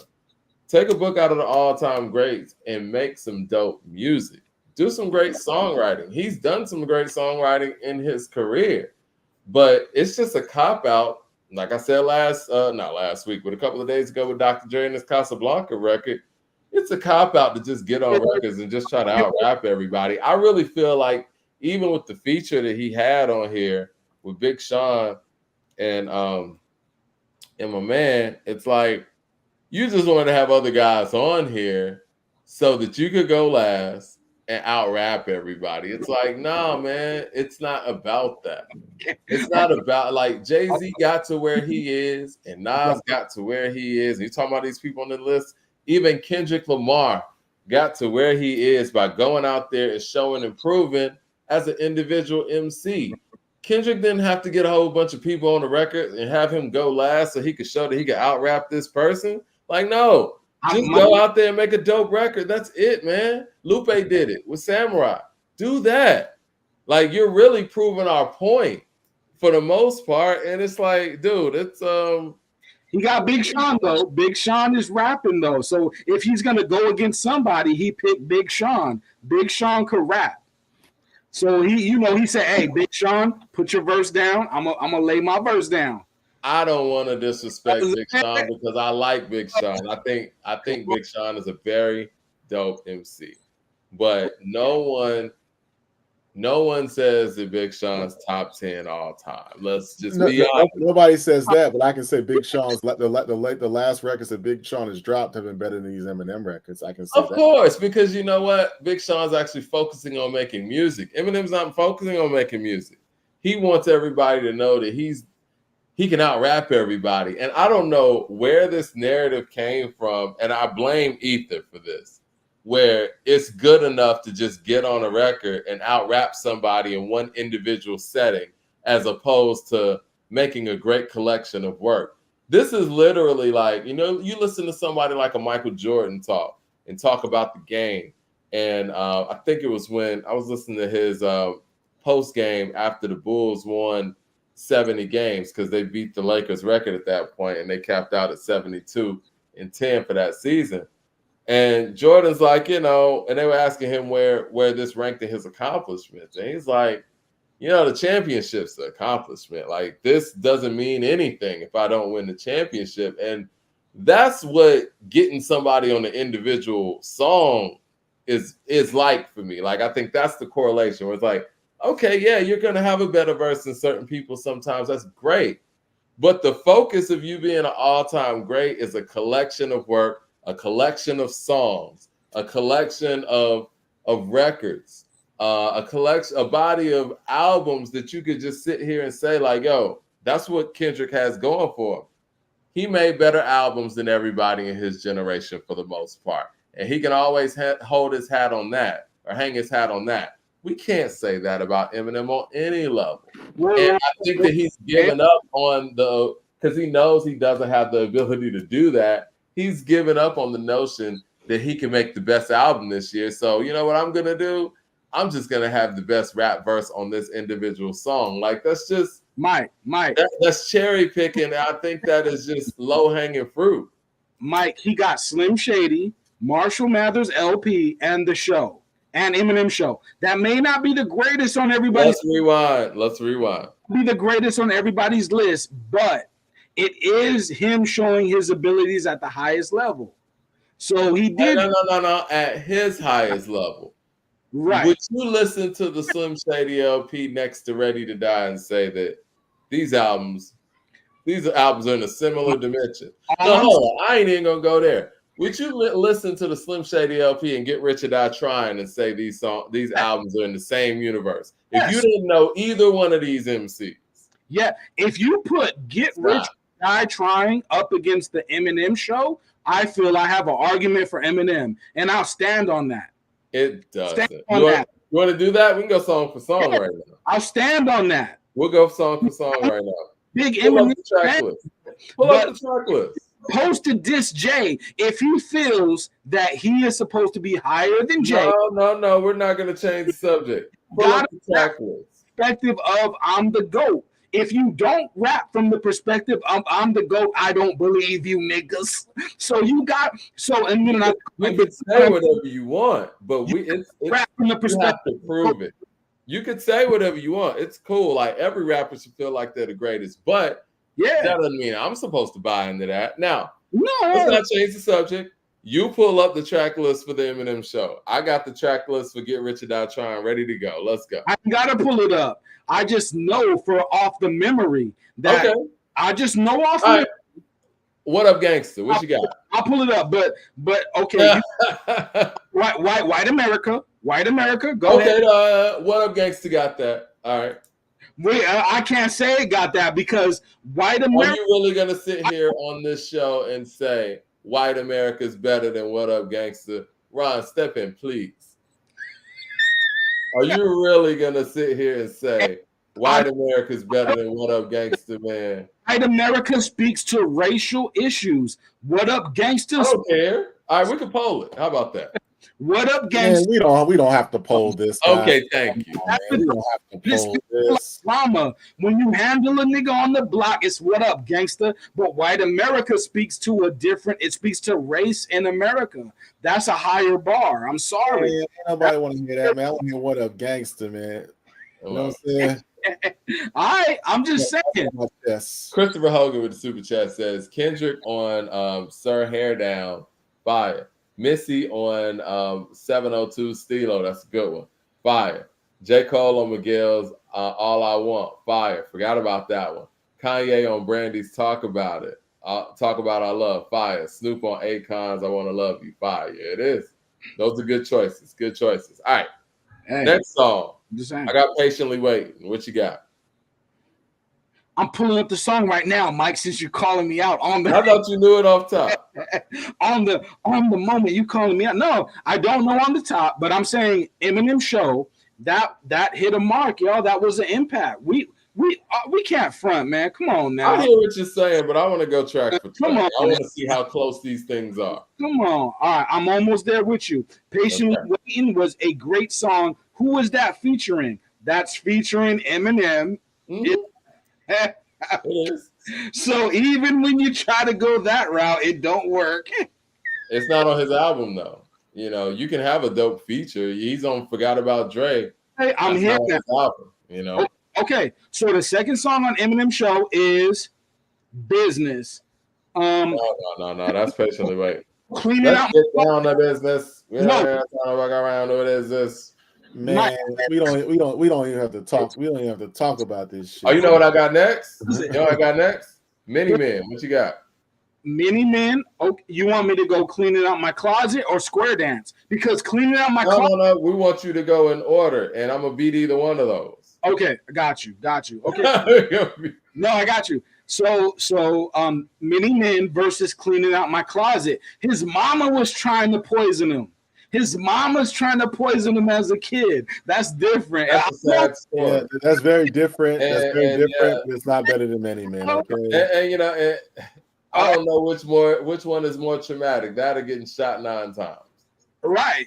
I don't know which one's more traumatic because I know a nigga got shot 24 times. This nigga got shot 24 times, and he be talking the biggest shit on the block. He be on the block early, like, nigga, what is it? And he got shot 24 times. Hey, Mike B, man, you're the host. You're the host of the show. I'm kind of like the moderator.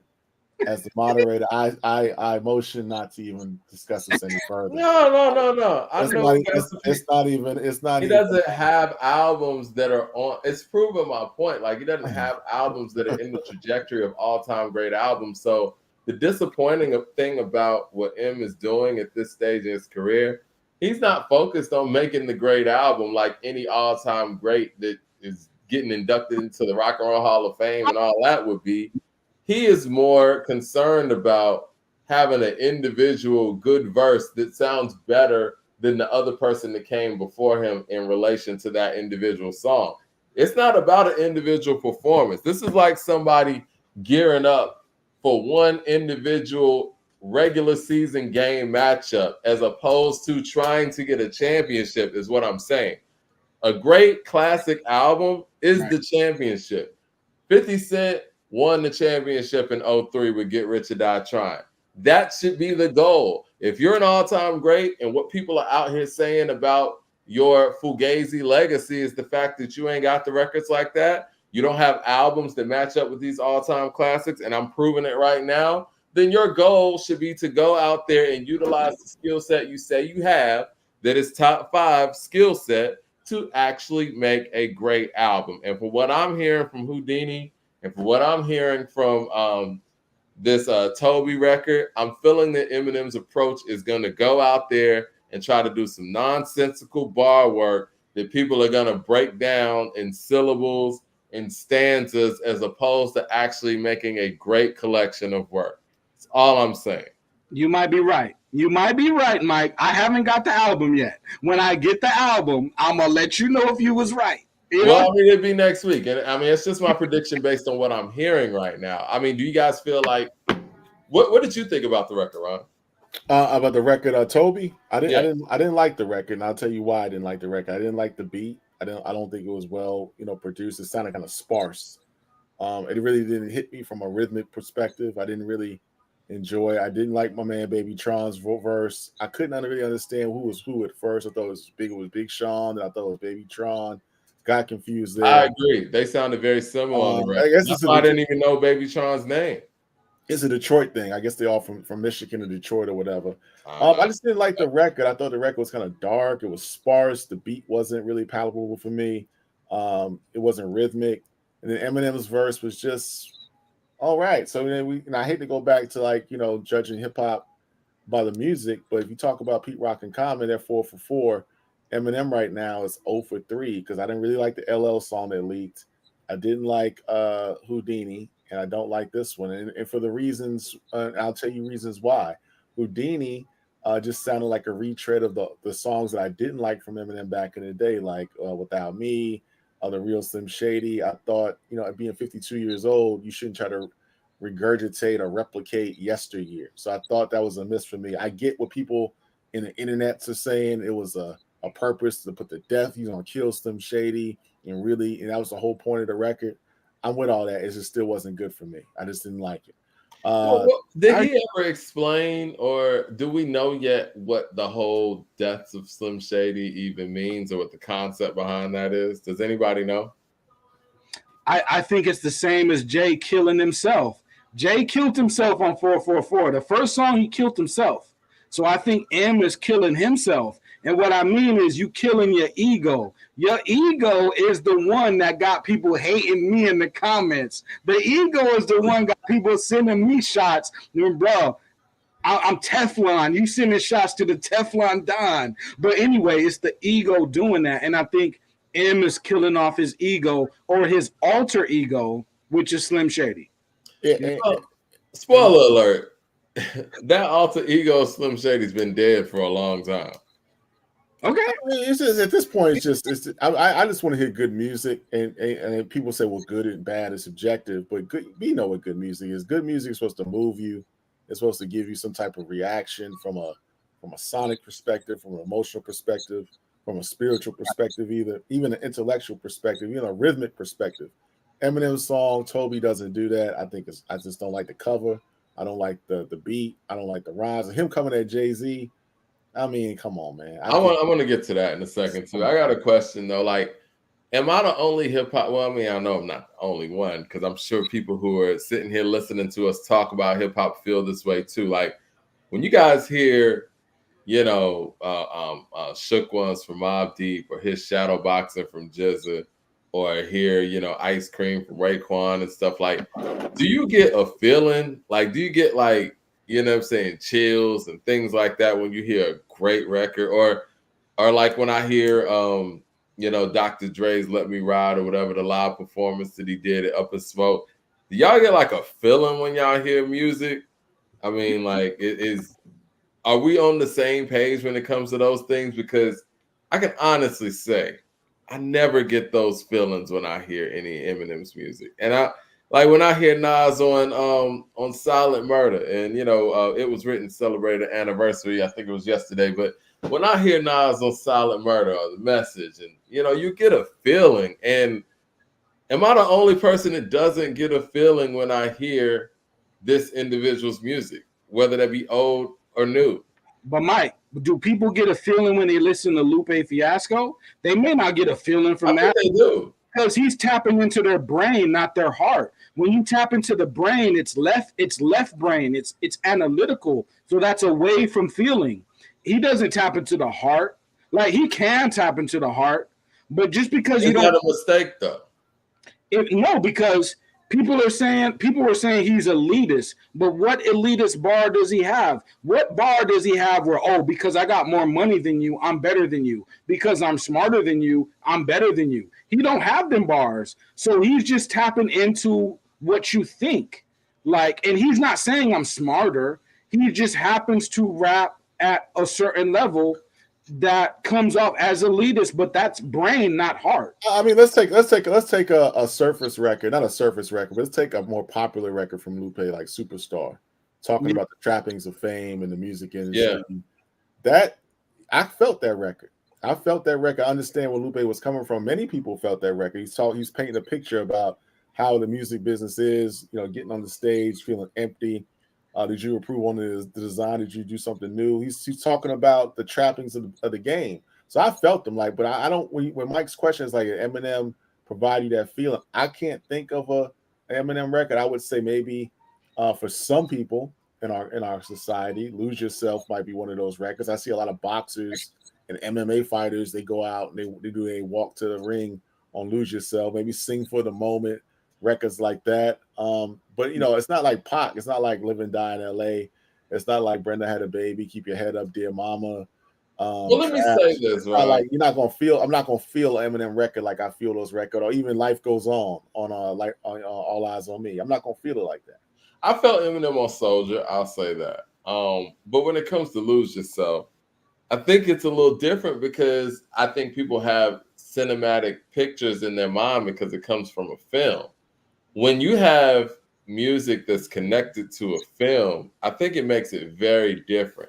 Now, I was actually going to do the same thing. I was actually going to not do the same thing. I was actually going to do a countdown with soundtrack songs. Okay. And so I think that when you add the movie element into music, it makes people listen to the music a little different. I was just listening to Suge Knight talk about Deep Cover and how that came together after he watched the film and, was kind of telling Dre and Snoop what it was about and how they made 187 on the Undercover Cop around that. I think about Outkast with Benz or Beamer. When you have a movie or a soundtrack, if you will, as the backdrop, it does help people feel the record a little bit more. So saying all that to say, I think, like you said, when boxers are coming out to or MMA fighters are coming out to Lose Yourself, they're thinking about the movie, bro. Like, you know what I'm saying? They're thinking about B-Rabbit and him getting ready for the battle. If we didn't have that backdrop for that, I don't know if that same thing happens.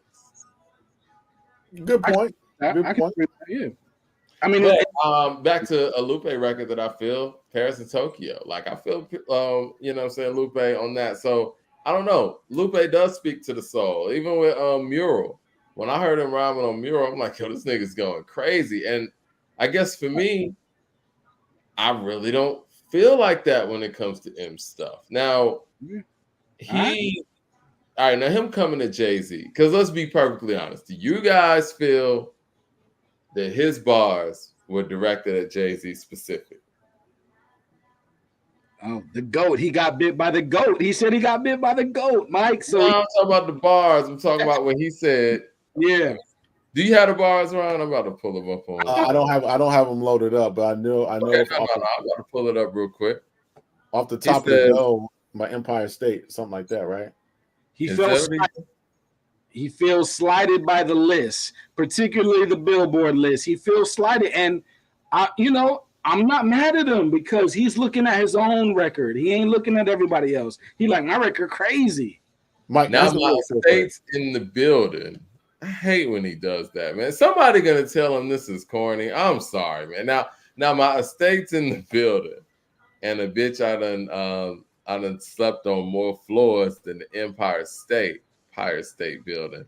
I got so many stories, but I hate stealing. I ain't feeling your top 5 favorite rappers, so I know they about to be pissed at me. But this, to me, is a mystery. How many rappers I've ripped could be higher up on the list to me? How rappers I've already ripped could be higher on the list to me. Yet I sit in your list, though, at 5, which still is fine. But just know inside, to me, it's just hilarious. All right. He got to go there. He got to go there. It's his last album. It might be his last album. He got to say, look, I'm that guy. Like, I'm number one. I'm the number one headband. Samurai, the number one. My thing is, man, you got to prove that with the music, man. Like, that's what first of all, I don't think this is his last album. He's saying based on the music, I'm the number one samurai. You got Jay-Z as the number 2 headband or the number 1 headband. I'm number 2 headband, but I feel like I'm number 1. That's what he's saying. But this is the thing, man, and I get it because Jay-Z's at the number 1 spot, you feel like you gotta go at him because the number 1 spot's what you want or whatever. I mean, that's understandable. I get that, but I mean, you don't have the musical career that Jay-Z has. Bar for bar, you're not the MC that Jay-Z is. You know, if we're being real here as a hip-hop fan, like, you can't fuck with Jay-Z on any level. If we're talking, the only level he can fuck with him on is record sales.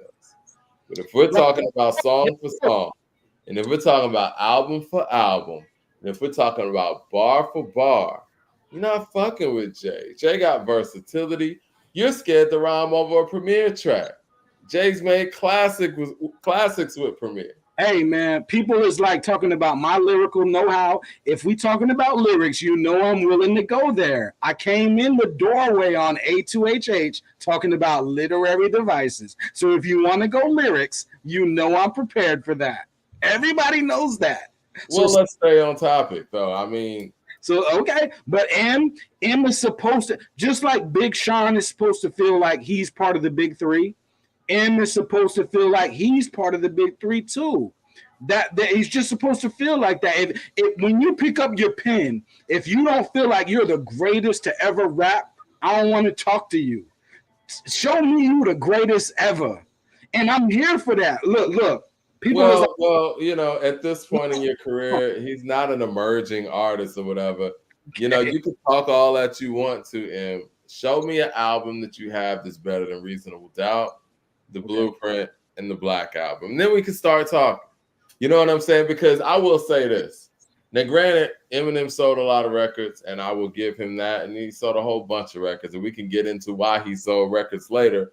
But the truth of the matter is, a person like Jay-Z with the career that he's had and being the MC that he is, anybody else talking this shit, he wouldn't. I mean, it's like, come on, man, you're going to have to prove that. Like, I remember when Jim Jones was going crazy on Jay on radio and stuff like that, and on not mixtapes, but like on Smack DVDs and talking crazy and all that. Right. Jay was like, man, there needs to be a hip-hop committee that sanction certain beefs, man. Like, you shouldn't be the guy that's at the end of the bench calling a nigga who's out here putting up 40 garbage. You can't do that. And I ain't saying that, Eminem's at the end of the bench, but if we're talking about from a musical standpoint in this hip hop shit, you're not in the starting five, bro. You might not even be on the team. You know what I'm saying? The only reason why you're even in some level of a conversation is because of record sales, your association with Dre, and some of these freestyles that people won't let go. Oh, and these fixed battles that happened back in the day, quote unquote. But you don't want it with Jay on any level. You don't really want it with Hov for the record. Push back. Careers on hold, please. Gotta push back on the battles. Jay is a battle tested MC, but those MCs that were battling they was trying to take M's head off. It was not fit like Juice. And is scared to respond to the game. I don't want to hear anything. West, so I know. M is scared to respond to the game. Okay. M hadn't even responded to Benzino, and M just lost to MGK. I don't want to hear any Jay-Z talk. He lost to MGK? Yes, he did. Are you sure? MGK? I am sure, 100% sure. Hey, MGK, you're a great rapper. You had a great record. Eminem is a different level, my white brother. My white brother. Eminem is a different level. I hear you. He lost. I respect you, MGK. I respect you. I'm not dissing you. MGK. But I'm just saying Eminem is a different level, my white brother. Well, based on what though, Leroy? You're just talking. Because at the end of the day, MGK went out there and put out Rap Devil, which was a better record, and Kill Shot did not. Can you give me any bars from Kill Shot? I don't know any. Like I said, MGK, I'm not smashing on you. I'm just saying Eminem to the world is a different figure, my brother. But he knew that. But I'm saying that doesn't mean you can't win a battle. Y'all, these are the same people. So, all right, let me get this right. Cannabis beat LL Cool J, but Eminem beat MGK somehow. Come on, man. MGK won that. At the end of the day, if Eminem won that, it wouldn't even be a discussion. He would have blew him out the water. And the fact you didn't blow him out the water let me know you lost. MGK, I respect you. But when it comes to rhyming, I don't think you really want Eminem to open up the full gauntlet, the full arsenal on you. Yeah, we do. I do, Leroy. I've been waiting for 20 years for the full. That whole man. Oh, nobody wanted with Eminem. That shit don't work in 2024. We done seen you lose to MGK. We done seen you basically get bodied by Benzino, and you scared to respond to the game. Like, that stuff doesn't work anymore. It doesn't, man. Like, that notion that Eminem's gonna kill somebody's career is over.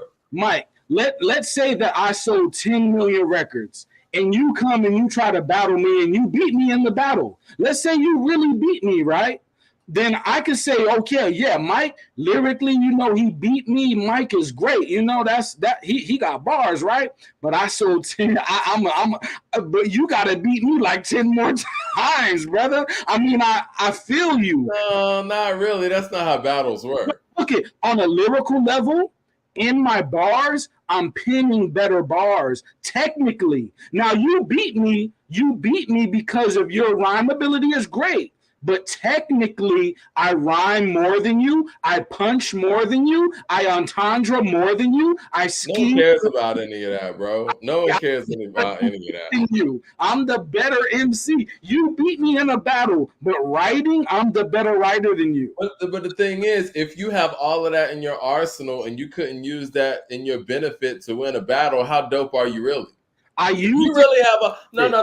Let's look at it like this. Let's put it back into the whole basketball sense, right? If you got a better post game than me, you got a better jump shot than me, you got a better inside game than me, you play better defense than me, then how the hell you lose to me? Because, man, everybody's trying to battle me. It ain't just you. No, everybody's not trying to battle him. When it was MGK was out here by himself. MGK was out here solo dolo, fighting Eminem fans at restaurants and everything. Nobody else was battling him. You gotta take a number in the line, my white brother, because I got the game coming at me. I got not back then. No. everybody coming at me already. That's not true. But you know what? Speaking of that, you remember when the guy Jay had everybody coming at him, and he took on everybody. He did. Jay, but Jay, even with Jay though, he didn't really entertain Joe Button. He didn't entertain the game. He didn't entertain. I ain't talking about that. I'm talking about takeover time. I'm talking about with J.O. Felony, with Mobb Deep, with Prodigy, with Nas, with the Locks. No, I'm talking about all of that. I'm not even talking about moving forward. And even with that, he did take some time to touch up on those guys. Jay didn't entertain Prodigy, Joe Button, Game, Jay didn't entertain Prodigy. He may have threw a rhyme at you, but he got a whole verse on the takeover. He had a whole Summer Jam set dedicated to Prodigy. What you talking about? So he gave you 16 bars out of 48 bars. And Summer Jam set. I'm gonna pull a Leroy that he pulled on Saturday. Leroy, this is something you said on Saturday. We're not talking about Prodigy. We're talking about Eminem. And these Eminem records, Ryan, get out of here, Ryan. Are not good. And let's not distract from the fact that these records are not. People in the chat, let us know if the Eminem record was like that. I know I see some people are defending it. I've seen some people. I'll put a poll up. I perused through some of the chats when the record dropped the day before yesterday, and some people say they swear by it. They say it's dope. Eminem is back. I don't know if those are Interscope bots or Shady Aftermath bots or whatever the case may be. But some people feel the record. I personally didn't like it. I don't think it's something that's going to be on my top 10 list at the end of the year. It's not even going to be my top 25 or top 50. I just thought the record was not good. But anyway, I digress. Well, let me say this because I don't want people to feel like, I just came here to shit on things or whatever. Like, look, my whole point here is I don't think he even focused on making a record. This was more about him trying to show that I can rap. Like, is the verse good? Sure. The verse that he came through with is good. But that's just part one of it, man. Like, you had a good quarter, but did you have a good 4 quarters? Did you close the game out? The hook is corny. The beat's not good. That Spider-Man shit, it's corny, man. If anybody else said this stuff, I'm sitting here listening to Big Sean on the hook, or maybe, Baby Tron, whoever did the hook, because they sound very similar. I'm like, man, if you did this on your own, you wouldn't do this on your own song. Like, I just knew the M came with that hook because no one would feel comfortable with that corny Spider-Man line as their hook. It's just not a good hook, not a good beat. The verses are okay. And there we are. Like, I don't think this is a song that should be released as a single either. And I'm going to look at him like I look at any other artist. If you get Big Sean and another artist, I think that might be his artist or whatever, or Baby Tron on a record, you get features, especially on singles, so that those songs can actually stand out and actually do something. You don't put out album songs as your singles that have features on them. So when I see this record being put out as a single, it really lets me know that he doesn't have much on this album. No, I agree, Mike. I don't think he's got anything in his bag, man. And speaking of people being critical of Eminem, there's Jamel Hill put out this. You sent this earlier, Mike, in the group chat. Y'all guys can see it. So if you're not from Detroit, which I am, somebody calling me, man. Leave me alone. I'm podding right now. If you're not from Detroit, for which I am, you won't get this. People from Detroit have a lot of love and respect for Eminem, but there's a disconnect. Most of y'all outside of Detroit wouldn't understand. The majority of folks from Detroit aren't going to say Eminem, and and people outside of Detroit ain't gonna say Eminem too. But I've said this on this show before, and people said I was crazy, and we even got somebody from Detroit on the line. I'm sorry if the name slips me right now, but we consume a lot of information. But yeah, I remember saying that, and people arguing me down that I don't know what I'm talking about. Are y'all gonna say the same thing to Jamel Hill, or is it different? I don't agree with 99.9% of what Jamel Hill has to say. So maybe I need to look into her claim a little bit more. Maybe I don't believe her because I don't believe most of what she says. But if she's from Detroit, then I guess she can speak on. She's an authority on it. I agree with Jamel Hill. I agree with most of what she has to say. But when it comes to Eminem, T Grizzly took over the streets of Detroit. So when you tell me they're not really feeling Eminem, yeah, they feeling T Grizzly. Well, time out. I don't like the fact you said took over as if Eminem ever had the streets of Detroit. That's misleading. He never had the streets. Look. Some Village had the streets of Detroit. Black Milk had the streets of Detroit. Shit, Royce has had the streets of Detroit. Dilla's had the streets of Detroit. Elzai's had the underground scene of Detroit. This man has never had the streets of Detroit. We talk about the N-word, right? So when I say the streets, we think the streets only mean us. We think we the only ones that live in the streets. I got news for you. We're not the only ones that live in the streets. So when we talk about the streets, it's not just us. It's other people too. Well, let me clarify what I'm saying here because Ron tried to do this to me one other episode too.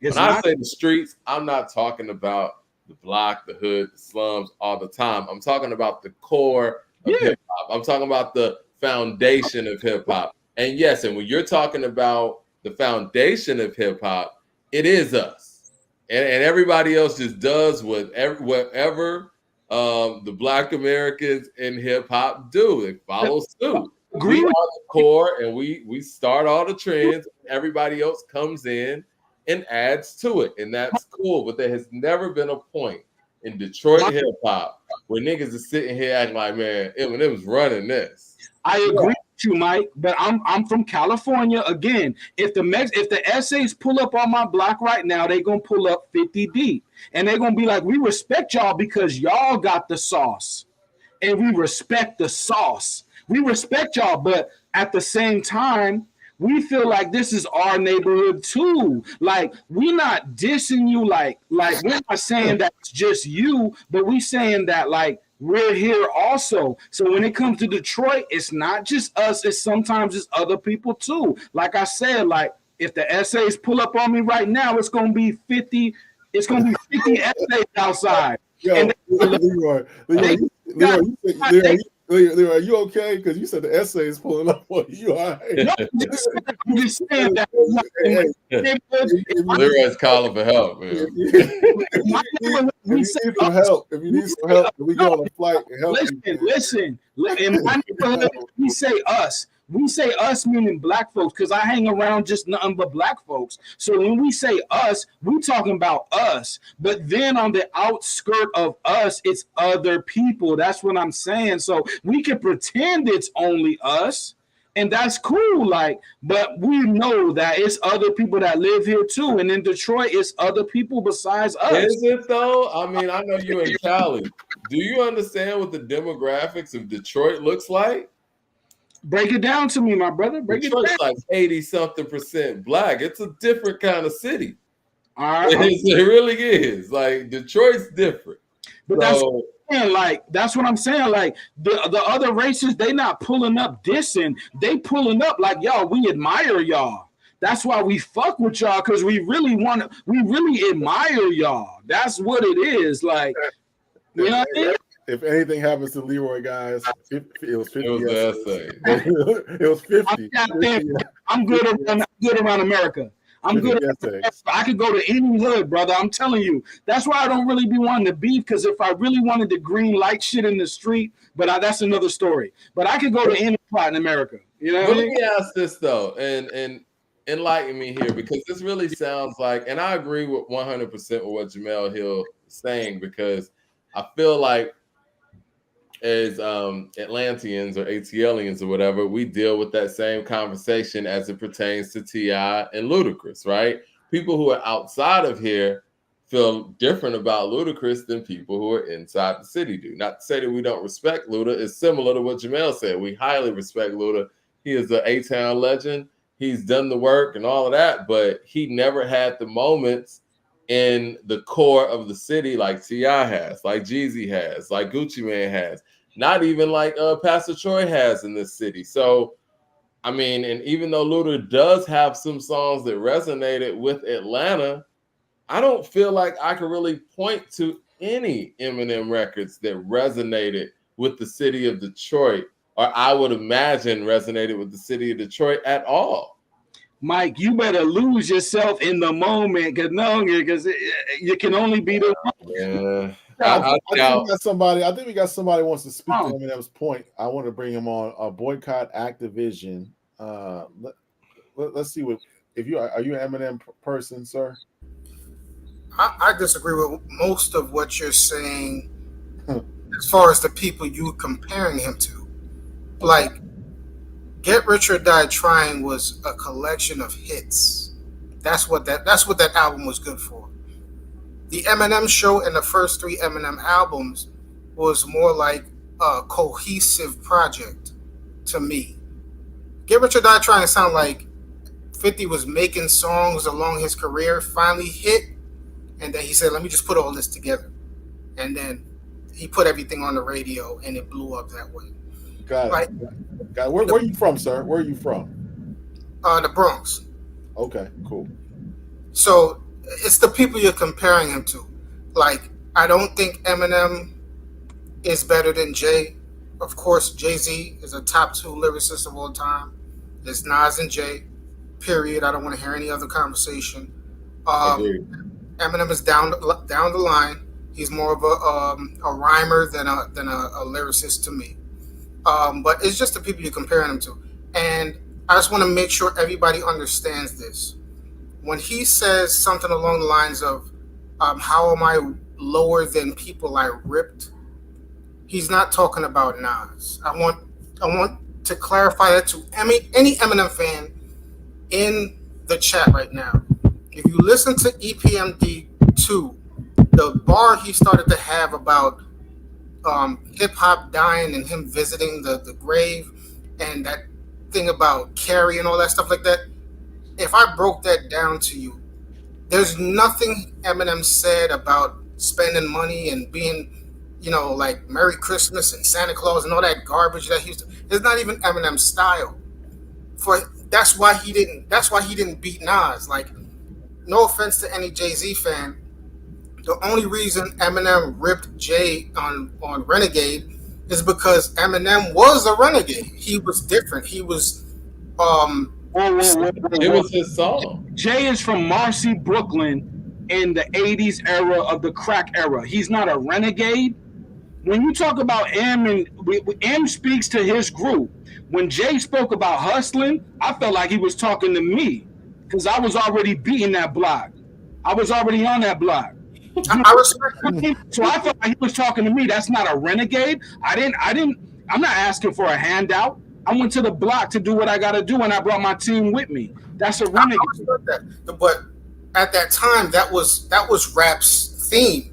I'm a hustler. I got a chain. I got, what I'm saying, I make money. All this stuff like that. That was a lot of people were doing that. Eminem came in the game and he was rapping about totally different stuff. That's why the whole media was coming at him, and it was his style of song. That's what you got to understand. Sometimes a rapper gets ripped because he gets on a track that is just not his flavor. That is not his. It's not a Jay-Z song. It is. It's not a Jay-Z song. That's a song Jay-Z bought and put on Blueprint. Now, the three of us that understand business, we understand the game. Let's say that some new artist comes out and sells 10 million records. If I do a song with him, we know the game. We know the game. So let me interject. Jay barred him up too, because when Jay talks about growing up, ashy knuckles, on the street and the block, we relate to that. Jay ain't speaking from the white boy perspective. Well, again, I understand that, but the caller's right. I mean, even if that is what he did, that's why Eminem sounded more comfortable on the record, because he actually is his record that Jay purchased. Jay put it on his album. Jay added to it. But he's right. Jay is Eminem was the renegade in the industry. Jay was kind of doing what the industry was doing as far as like MCing. He was adjusting to the times. He would make Big Pimpin' over here. Nothing wrong with that. Yeah, He was playing the game. He's a hustler. He's all of that. But at the same time, Eminem was approaching rap music very differently. So I agree with the caller. Eminem was a renegade in that sense. And that song is not Renegade without Eminem's presence on it. Jay's not gonna go out there and make a song called Renegade by himself. Eminem would easily make a song called Renegade by himself. One second, guys. I gotta push back. I gotta push back on both. I gotta push back on both of y'all. I don't really think you really can call Eminem a renegade per se. He's part of the Interscope machine. He's got Dr. Dre behind him. You got Jimmy Iovine behind him. He's not really a renegade in a sense, man. But boycott activism, man, we appreciate you calling in. Any final thoughts before we let you go? We talking about renegades. Go ahead, my brother. We talking about renegades. I'm a renegade. I got the hat on of a renegade right now in real life. So what are we talking about? But go ahead, my brother. I just got a criteria about 10 or 11 totem poles or whatever you want to call it that makes a rapper the GOAT. It's like lyrics, songwriting, albums, influence. Eminem has influence. He doesn't have the battles. He has originality. He has longevity. So he should be around the top 5. I think it should be Nas, Tupac, Jay-Z, Biggie, maybe Eminem right there. That's all. At that point, I gotta let you go, man. But have a good night, man. No, I think those are good points. I disagree, but I like the way he was formulating his thoughts. Make sure you call back for sure. Appreciate you checking in, brothers. Peace. Tater Tots with the super chat says, Mike, you hating. Eminem could be #1 based on talent, rhyming, hook, performance, produce / mix, master. I'm talking about him as a producer. Jay duck Kiss circa 01, and Jay been ducking 50 for decades. You talking about the same Jada Kiss that Beans wrapped circles around that time? Which one do y'all want? Do y'all want a street nigga in front of you, or do you want a intellectual in front of you? Which one do y'all want? Pick one. Because some of us is covering both bases, but either one you want, you always got a problem. If Jay is street, then you're like, oh, he's not really street. If he's conscious, then you're like, oh, he's not really conscious. Which brother do y'all want? Well, I do agree with the caller, though. I think that Eminem shined on Renegade because, again, it was more true to him sonically on that record than it was Jay at the time. Like, obviously, Jay's upbringing and everything he's went through made him a person that went against the grain. But I think at that point in his career, he was a renegade in a different way. I think the things that Eminem was able to speak to were more relatable. Like, it's crazy that on Renegade, on the surface, and the points that M was hitting on that record and how sonically he fit with that record, his appearance was more relatable than Jay's was on there. I think it was a mistake to even put that song on the album because I don't think it fit within the scheme of everything else Jay was doing on that album, either sonically or subject matter wise. And I think that when you have somebody bringing in some outside production in a situation like that, it's already going to stick out like a sore thumb. But M is talking about cameras watching him. M is talking about the paparazzi. When Jay talking about cameras watching them, it's different kind of cameras. Y'all ain't never seen them kind of cameras. Y'all don't know what that watching is like. Well, again, that's the relatability part of it, and Eminem excelled in that on that record. Culture. Jay speaks to a different type of watching. Y'all ain't seen that type of watching because you ain't get busy in the street. Well, if that's the case, though, Leroy, which to some degree it is, why did he even have Eminem on that album? Because Eminem was the hot stuff going at the moment. It's like if I do Jay the hot stuff going at the moment, he couldn't sell that record himself? Yeah, easily. But if I do a song with Ice Spice, right, you're going to be like, why are you rapping with Ice Spice? Well, it happens that Ice Spice is hot. So you could clown me for it, and I understand that, and I'm not mad at that. Or if I do There's a time and a place for that, though. If you're making the blueprint. Drake is hot, so you could clown me for doing the song with Drake, and I'm not even mad at you. But I only did the song with the brother because it makes sense for me to do the song with Drake or Kendrick. You feel me? We got my man Super Duper in the building. Super Duper, man, you've been tuning in. How you been? What's really good, fellas? I'm all right, man. On my way. It's going all right. I'm a little hoarse today, man. Leroy had me screaming and hollering for no reason, man. Leroy, man, you got to stay off the St. Eyes before you get on the show, fam. He celebrates. Got to stay on the. I don't know what's up with you today, man. Hey, Mike. Yes, sir. Hey, Mike, man, what's up with your guy, man? You got a drug test, Leroy, man. Leroy talked to that Juneteenth. Leroy talked to that Juneteenth shit, but I think he really turned up for the 4th of July. He been drinking, smoking, whatever he been doing, man. But what's on your mind? What's on your mind, Super Duper? My brother, but I'm here with you. I appreciate you, my brother. You know what I mean? Hey, the Eminem song is whack, man. We know that. I mean, we can keep it real. Like I always say, let's keep it real. It was whack. The hook is garbage. Baby Tron smoked both of them to me though on the song.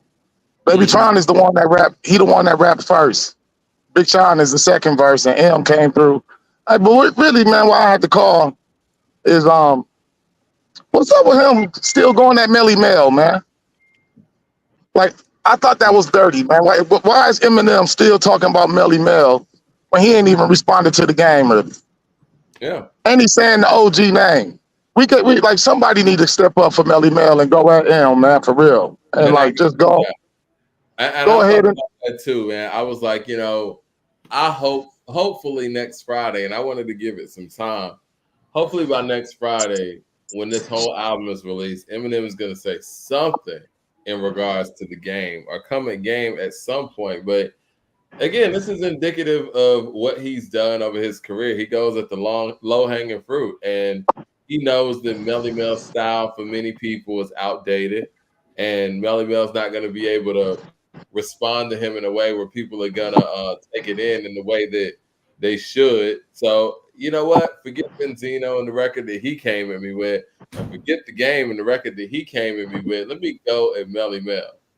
And I mean, Melly Mel, Michael Jackson, Mariah Carey. This guy doesn't care. But Mike, keep letting this happen. The reason he's not going at Melly, the reason he's not going at Game is the same reason why I wouldn't go at Lupe Fiasco, because if I go at Lupe Fiasco, he's gonna throw back 1,000 bars. That's why I'm not gonna go back. So that's why M's not going at Game, because Game's gonna throw back 1,000 bars, Mike. Hey, we got Stephon Young, man. Stephon Young's been one of our viewers for a long time, man. Good to see you. Good to see you. How y'all doing, man? What's on your mind tonight? What's on your mind tonight, brother? Man, Leroy always acting crazy, man. I don't know how you can even compare any Eminem album to Get Rich or Die Trying. Like that's one of the best albums ever. Yeah. Eminem ain't ever make no best album ever. Exactly. Come on now. Like stop that. Like I know we all hip hop heads, but I mean people probably bought those Eminem albums when they came out. They was cool, but it wasn't no Get Rich or Die Trying now. Yeah. I feel you, but I was outside when Get Rich dropped and Eminem Show dropped. To me, it looked comparable. It looked like it was the same pandemonium for man. each. Niggas in the hood wasn't bumping that shit. Stop lying. Track for track. What you mean? It was comparable. I mean, we talk about people in the hood, but again, if you drive around the whole city, you're not just in the hood. That means you around the whole city. Everybody had that 52. The white people had the 52, man. You talking? Hey, Stephon, man. We're gonna try to streamline things a bit, man. What's your final thoughts before we slide out? I mean, great show. I love the pod. You know what I mean? Keep up the good work. And tell Leroy stop defending everything, man. He keep defending everything. Just take the L, Leroy. Just gotta hold that L, man. Where you calling from, brother? Where you calling from? I'm from Pittsburgh, Pennsylvania. Okay, cool. All right, bro. We appreciate you. Next time on the next show, bro. All right, got you. This is definitely an unnecessary L in battle for Leroy. I can't believe that he even trying to defend this when he know that M ain't got an album better than Good Rich or Die Trying. I mean, it's not really. At some point, man, we got to be objective here, man, and we gotta be able to just look at things for what they are. To even go track for track with Get Rich or Die Trying and the Eminem Show and the CD's records track for track, they're not even on the same level. And we could do this not just with Get Rich or Die Trying, but we could do this with other all-time great albums. Shit, we could do this with the College Dropout. You want to go track for track with the College Dropout and the Eminem Show? that album's gonna get embarrassed again. I mean, it's just not on that level, and it's okay to say that. But you know, and my only point in saying all of these things is the fact that, man, I mean, he needs to focus on making an all-time great album because he really doesn't have an album that stands with the all-time greats.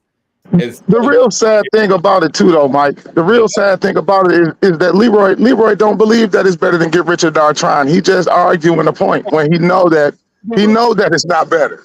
Super duper.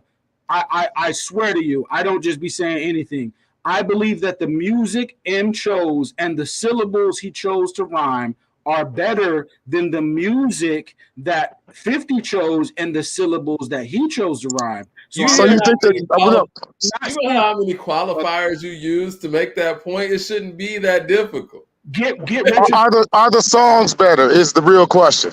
Are the songs better? Eminem put out Get Rich. So who am I giving props to? Oh, so you're gonna give Eminem credit for 50 Cent's Get Rich or Die Trying? Okay, I see. I see what we're doing.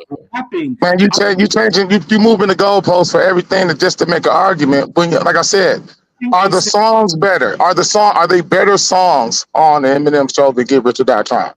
Yes. Which songs? If we look at Square Dance, if we look at Soldier, Square Dance. What number is Square Dance on that album? Rapping wise, M is rapping better than how 50 is rapping. I'm sorry, y'all. What number is Square Dance on that album? It's like 15 or something. But number 15 on Get Rich or Die Trying is Don't Push Me. As a Square Dance better than Don't Push Me? Is 50 a better barsmith than Eminem? I'm having trouble. That's all I'm saying. So here we go back and forth with this barsmithing, and we talk like I said, man. Let's break all this down, all these terms. Let's make it plain, man. We got some Southern people in the building today. This is what we do in the South, man. We don't have to use all them fancy words, man. Let's make it plain. What does barsmith mean? Does Eminem have bars, or does he not? If he doesn't have bars to y'all, does 50 not have bars? I'll say, does the Eminem show have bars?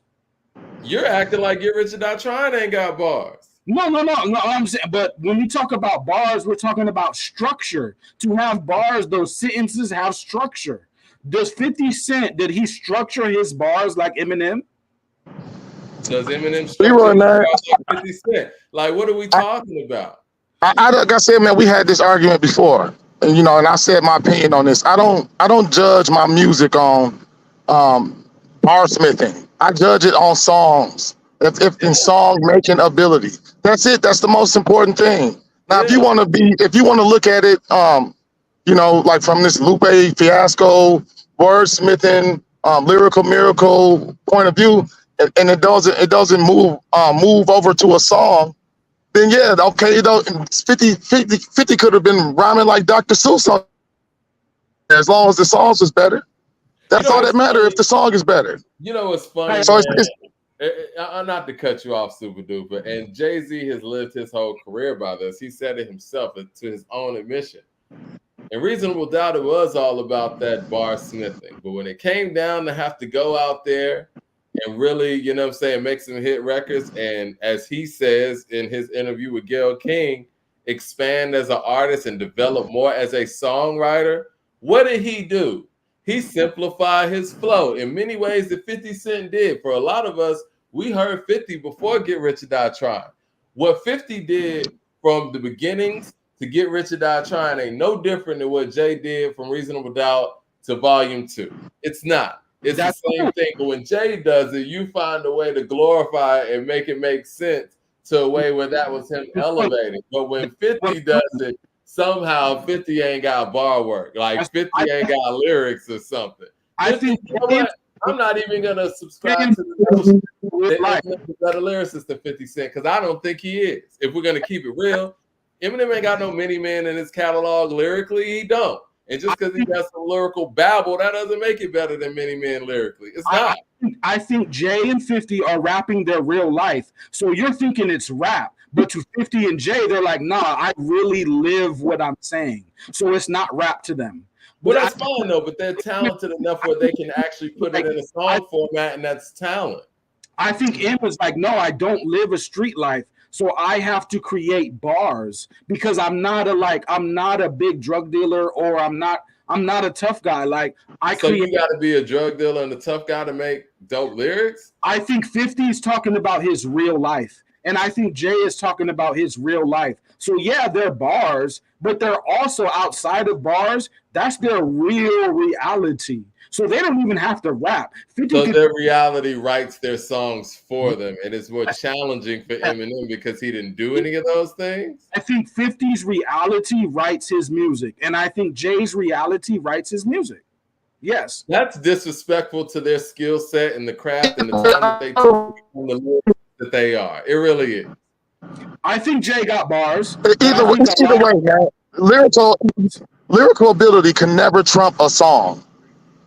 Like I said, a guy can like even Game can sit up and make 300 bars, but that doesn't make it the greatest song because he used 300 bars and he rhymed this or that, and his double entendres was on point. If it doesn't equal out a song, who cares about any of that? But it has to match up. 300 bars is crazy. Like Game, he doesn't always lean on his reality. Like if Game wanted, he could say, look, I'm from Brazil and Compton. I'm from where people really get bodied. But he doesn't always lean on that. He goes to lyricism. Like, so if it doesn't reach, that's because he's going to bar work. But if he wanted to go to real life, he could say, hey, I'm really out here for real too. Like Brian G with the super chat says, hey Mike, you really lost 92 bricks? Question mark. maybe. I don't Mike, know. Mike, you should put a poll up and ask, what do you value, lyrical ability or song? I want to know what the people even think. And see, I mean, people even look at this the way Leroy even looking at this. Which one is greater, the lyrical ability or the actual song? But Super, that's under the premise that M can't make a good song. That's the premise you're saying. But M made Stan. His catalog says that. Stan musically, meaning the rhythm in your ear, that is a good song. Like when we listen to the Eminem show musically, he's talking about guitar playing samples of rock and roll samples. Rock and roll is music, and that is good music to a lot of people. It's not good music to us, but rock and roll is good music to people. So good music to us too. What you mean? I'm just saying, Eminem's rapping to rock and roll on Eminem show, right? So if you don't listen to rock and roll, I can't explain Eminem show to you because you don't listen to rock and roll. But I do, you know what I'm saying? And it's like, even for a rock and roll palette, it's not even good rock and roll music. Okay. And so I don't understand like why he keeps getting these qualifiers, man. Good music is good music. If you hear Queen, Another One Bites the Dust, or you hear Queen's We Will Rock You, people like that shit because it's good. You know what I mean? Like, you could not be a rock and roll head and listen to Under Pressure and be like, you know what, that shit is fire. It doesn't have that. We have to have all of these qualifiers. Oh, his syllable work. Oh, he's a barsmith. Oh, he raps the rock and roll. Oh, he raps for a different demographic. They don't live in the streets.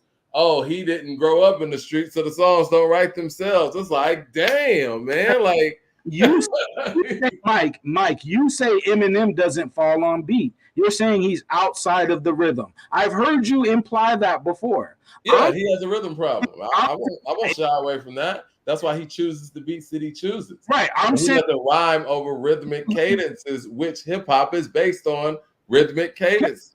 I hear you, and I'm not mad at you, but I'm saying Eminem does fall on rhythm. I'm saying he's not outside the rhythm. I'm saying his words actually fall on the rhythm to my ear. I don't hear him outside rhythm. I hear him in the rhythm. So if we're talking about music, I'm saying yes, M is on rhythm. To me, is it good? Like Super Duper said, is it good? No, okay. Look, I'm mad at you. I can't. Normally, I would never defend M. Y'all, I'm from an Elzai, Slum Village, Guilty Simpson, Royce da 5'9", Dilla type of background. So that's really my aesthetic. I'm a Dilla head. But I can't just overlook M's skills because I wouldn't be being honest with you. Like, if you're a Dilla head, Tell me why Eminem has never rhymed over a Dilla track and he's from Detroit. Good question, and I agree with you, Mike. That's a good question. I agree with you. Can't do it. I agree. What's up, Mr. And shout out to Elzai. Shout out Chris, Elzai. I would never MC in Detroit, in my opinion. Yeah, Uh, I agree. I think I don't like how I don't like when we talk about Eminem and we start critiquing him. That we got to go all down all these different lanes and even try to separate his crowd from us and all of that. Man, it's just, this hip hop, man, it's just music. And like if it don't touch the hip hop base and the fan base, and we got to have these arguments about if he actually good or not. I mean, it just needs to let it be what it is, man. Like we don't have to constantly like separate him in these different ways to make it to make him fit in somewhere. Well, If it don't fit in, it don't fit in. I agree. But see, Super Duper, that's why I argue to say, well, he's not really hip hop like that. If he has so many different excuses or reasons that other hip hop artists don't have, or criteria that we're based them on, he's in a different genre. He has a whole different crowd and everything. Like, how do we even rank him then, right? But he's more of a pop artist that raps. Like if we talk about Kanye West, he has a different criteria. So we can't compare Kanye West to other rappers because how does Kanye have a different criteria? Because y'all ain't making no performance-based albums off My Beautiful Dark Twisted Fantasy. You're not making that. So I can't compare Kanye to other rappers. So hold on. What do you mean? Just based on the way he's putting his albums together? Because he's made different albums. Like Graduation, you could compare to other rappers, right? Man, you rappers ain't making your own beats like that, though. Kanye is. Well, yeah. I mean, I think that's just a level up for him, if anything. I don't think that disqualifies him because his music can get played in these same settings. The difference between Eminem and all the other rappers is the fact that, we can't really play his music in the settings with these other hip hop classic records. What if you're doing a mix and you're playing Raekwon's Ice Cream, what Eminem song are you gonna follow up with after that? Him is white, y'all. That's why he's not played where you hang at. He's white. Mac Miller's been played like that. Mac Miller got records. Right. Mac Miller rhymes over Primo stuff or rhymed over Primo stuff.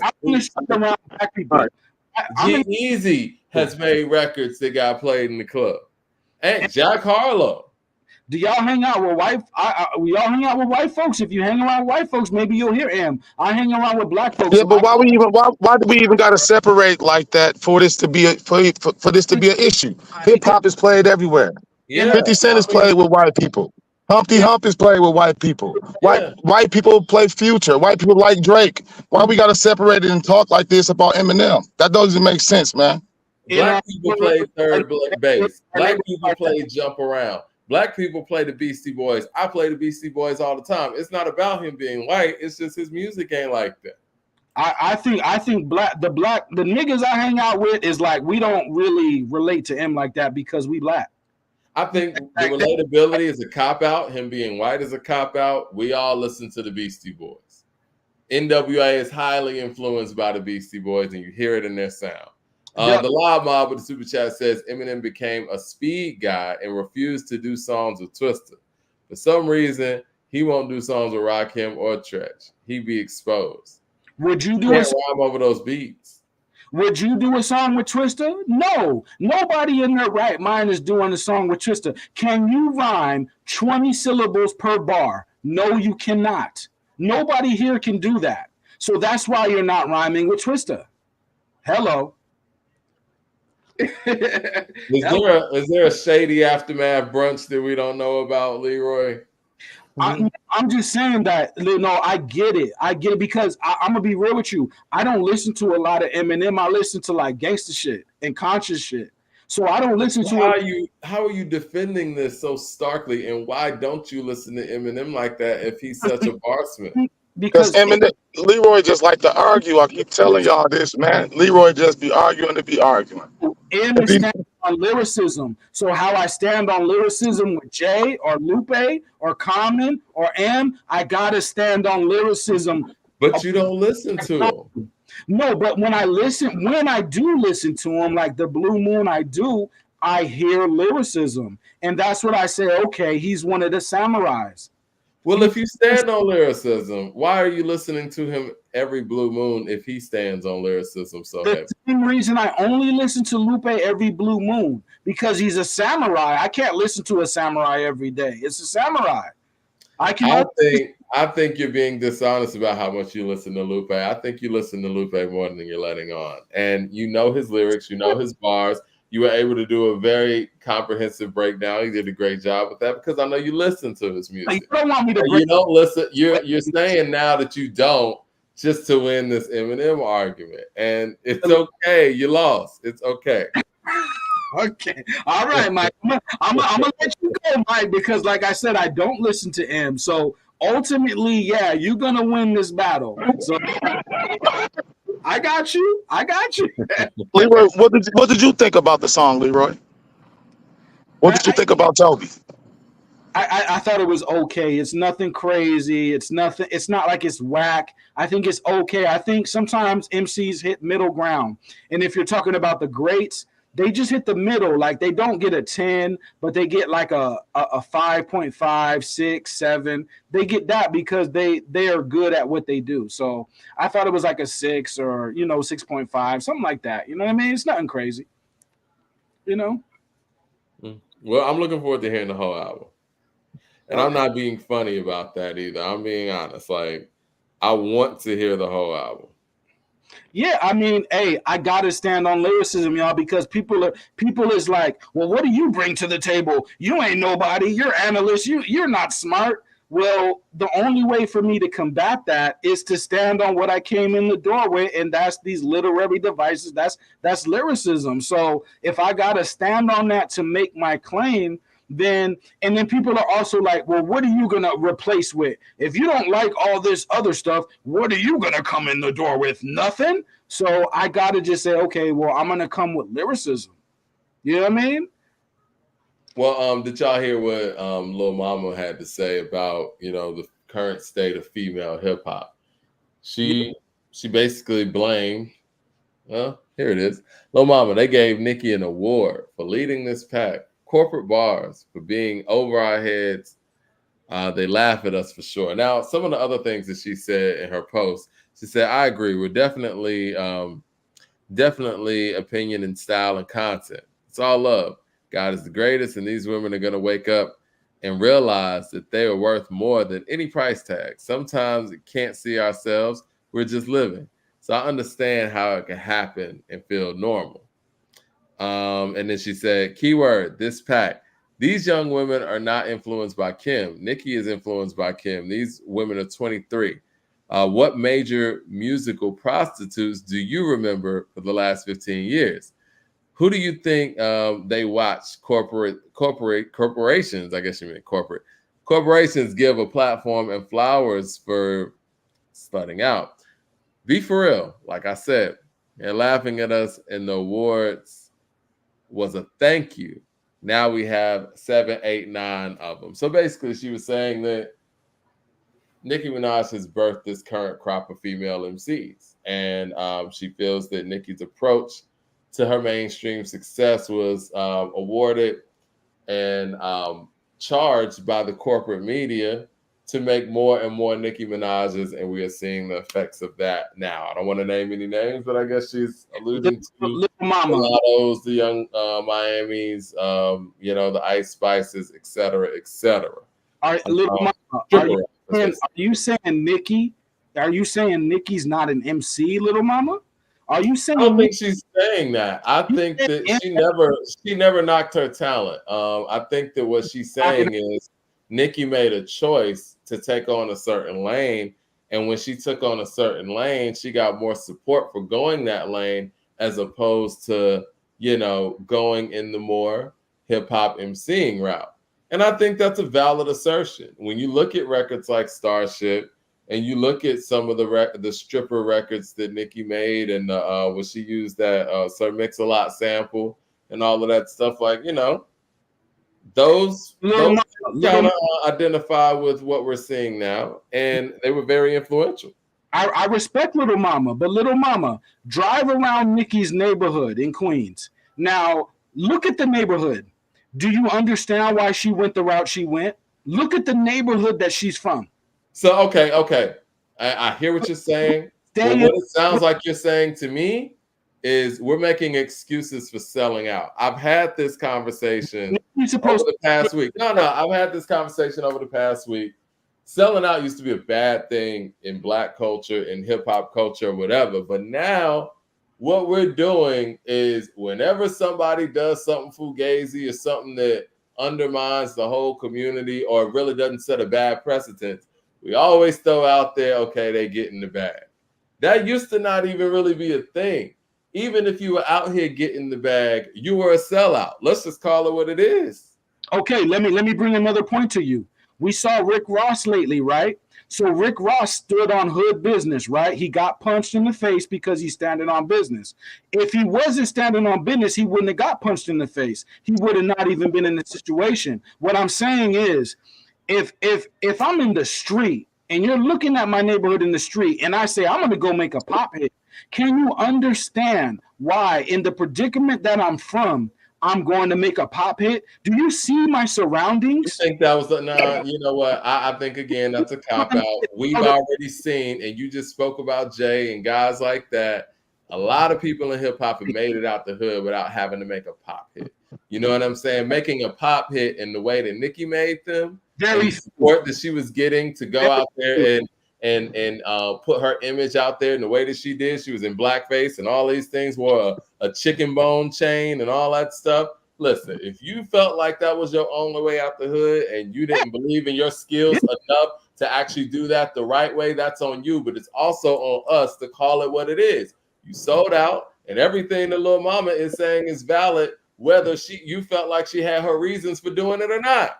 Little mama's not wrong for calling that out. Take a crossover song and you call me a sellout. I'm gonna eat the sellout bullet. But what you don't know is I was on the block the day before where niggas get killed. That's why I made a sellout song, because I didn't want to get killed. But that doesn't change that you made the sellout song.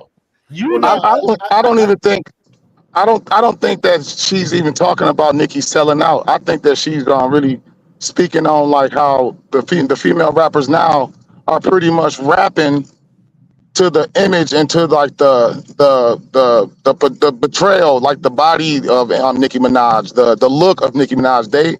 They like rapping to that image, and that's pretty much what they doing. It's not about I don't think it's about her particular songs or her rapping ability. I just think that most of these female rappers are rapping about pretty much about the image of a Nicki Minaj.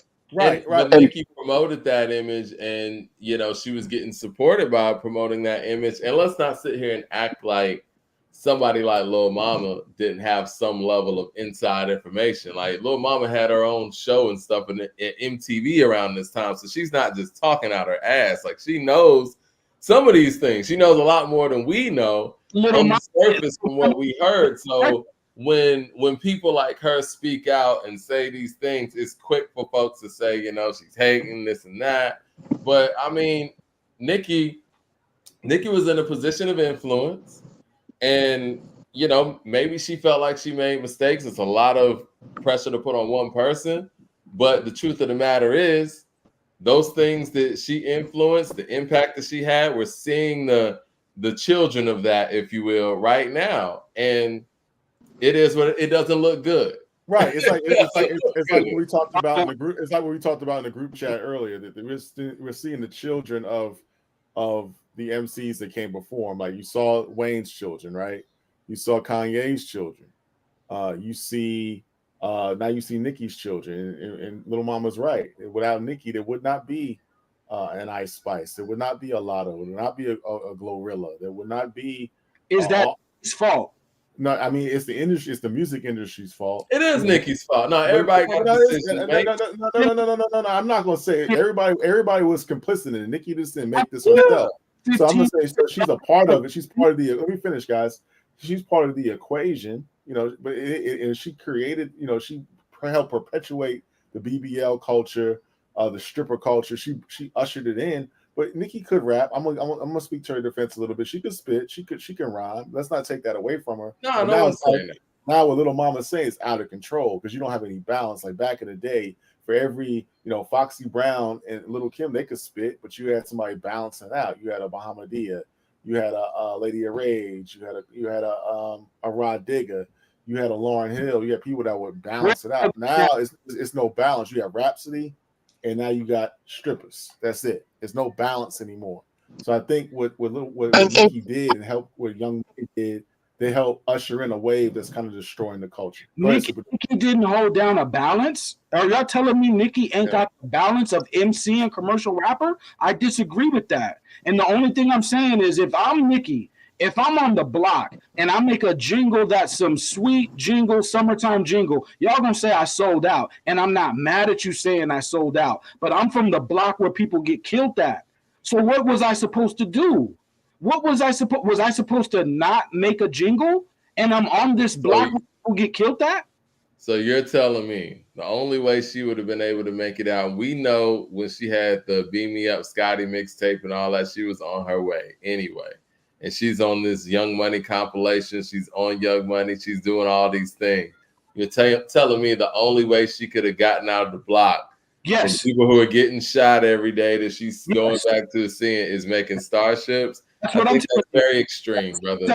I think that if that's the case, then we wouldn't even have hip hop artists right now. Everybody who comes from the block would be out here making Starships. But I don't think that's Little Mama's point, though. She's not talking about the pop records. Right. She's talking about the image that's being perpetuated. Of course, and I only bring that up and because it all correlates, right? When we're talking about corporate backing and the records that corporations were backing from Nicki, they added to that image. They not only wanted that image, but they wanted those crossover records that would go along with it. Because what kind of image could you actually portray with those? But the Starship, she wasn't doing like the Anaconda joint. When she was doing those pop records like Your Love and like Starships, she wasn't twerking and going crazy like that. That's what I'm saying. I wish there was a pop record too. But I'm saying I wish there was some balance to these new crops. I wish there was some balance to these new crops of females. They could make a pop record. Rhapsody multi-platinum. Rhapsody should have sold more records than all the females combined.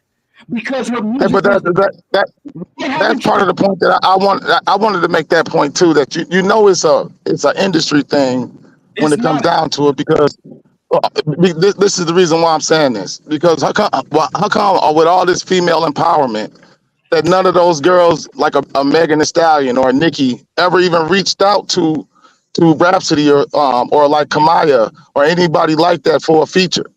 Like if they don't want to promote that image, they don't want to promote that image. And I'm sure that any of them ladies would love to probably do a song with her because I know that if they rap fans and they hip hop fans, they gotta like what she do. They gotta like and respect her lyrical ability. But how come there is no Nicki Minaj featuring Rhapsody? How come there is no Megan Thee Stallion featuring Rhapsody? Super, they like Rhapsody.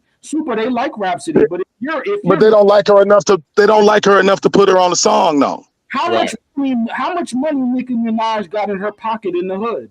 How much money she working with?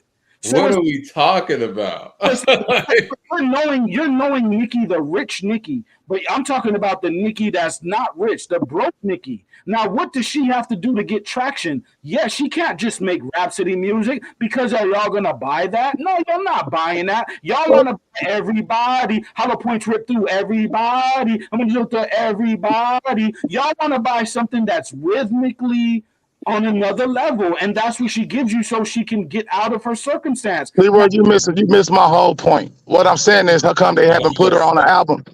They haven't put her on an album song. They haven't done a feature with her.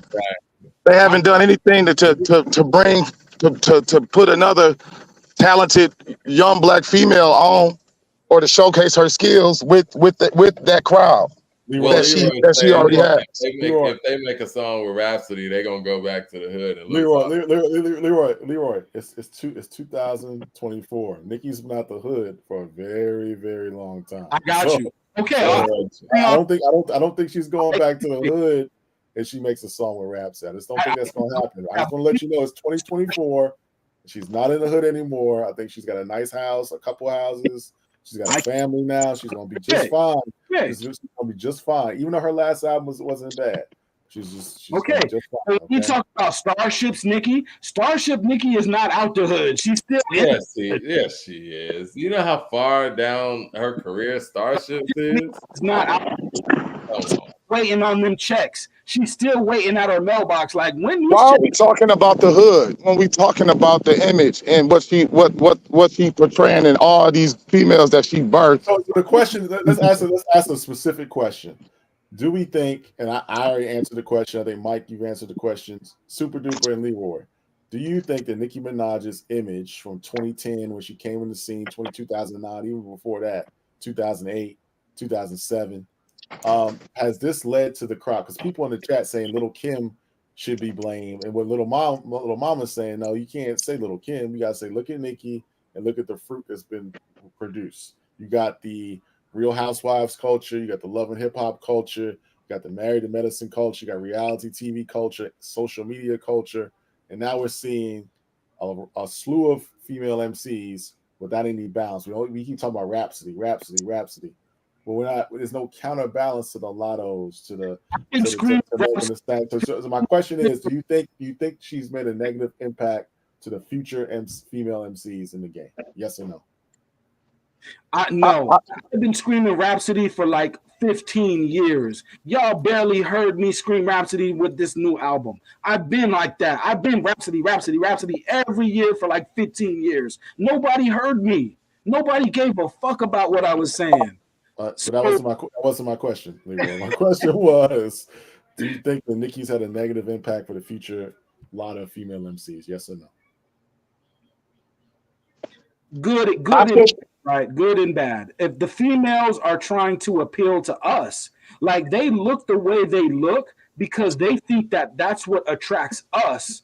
You know what I mean? If they knew that we're really attracted to y'all mind, yeah, we see y'all body, we see you look good, but we attracted to your mind. But they don't know that. They think that it's just body. So yeah, they look in the way they look because they think it's just body.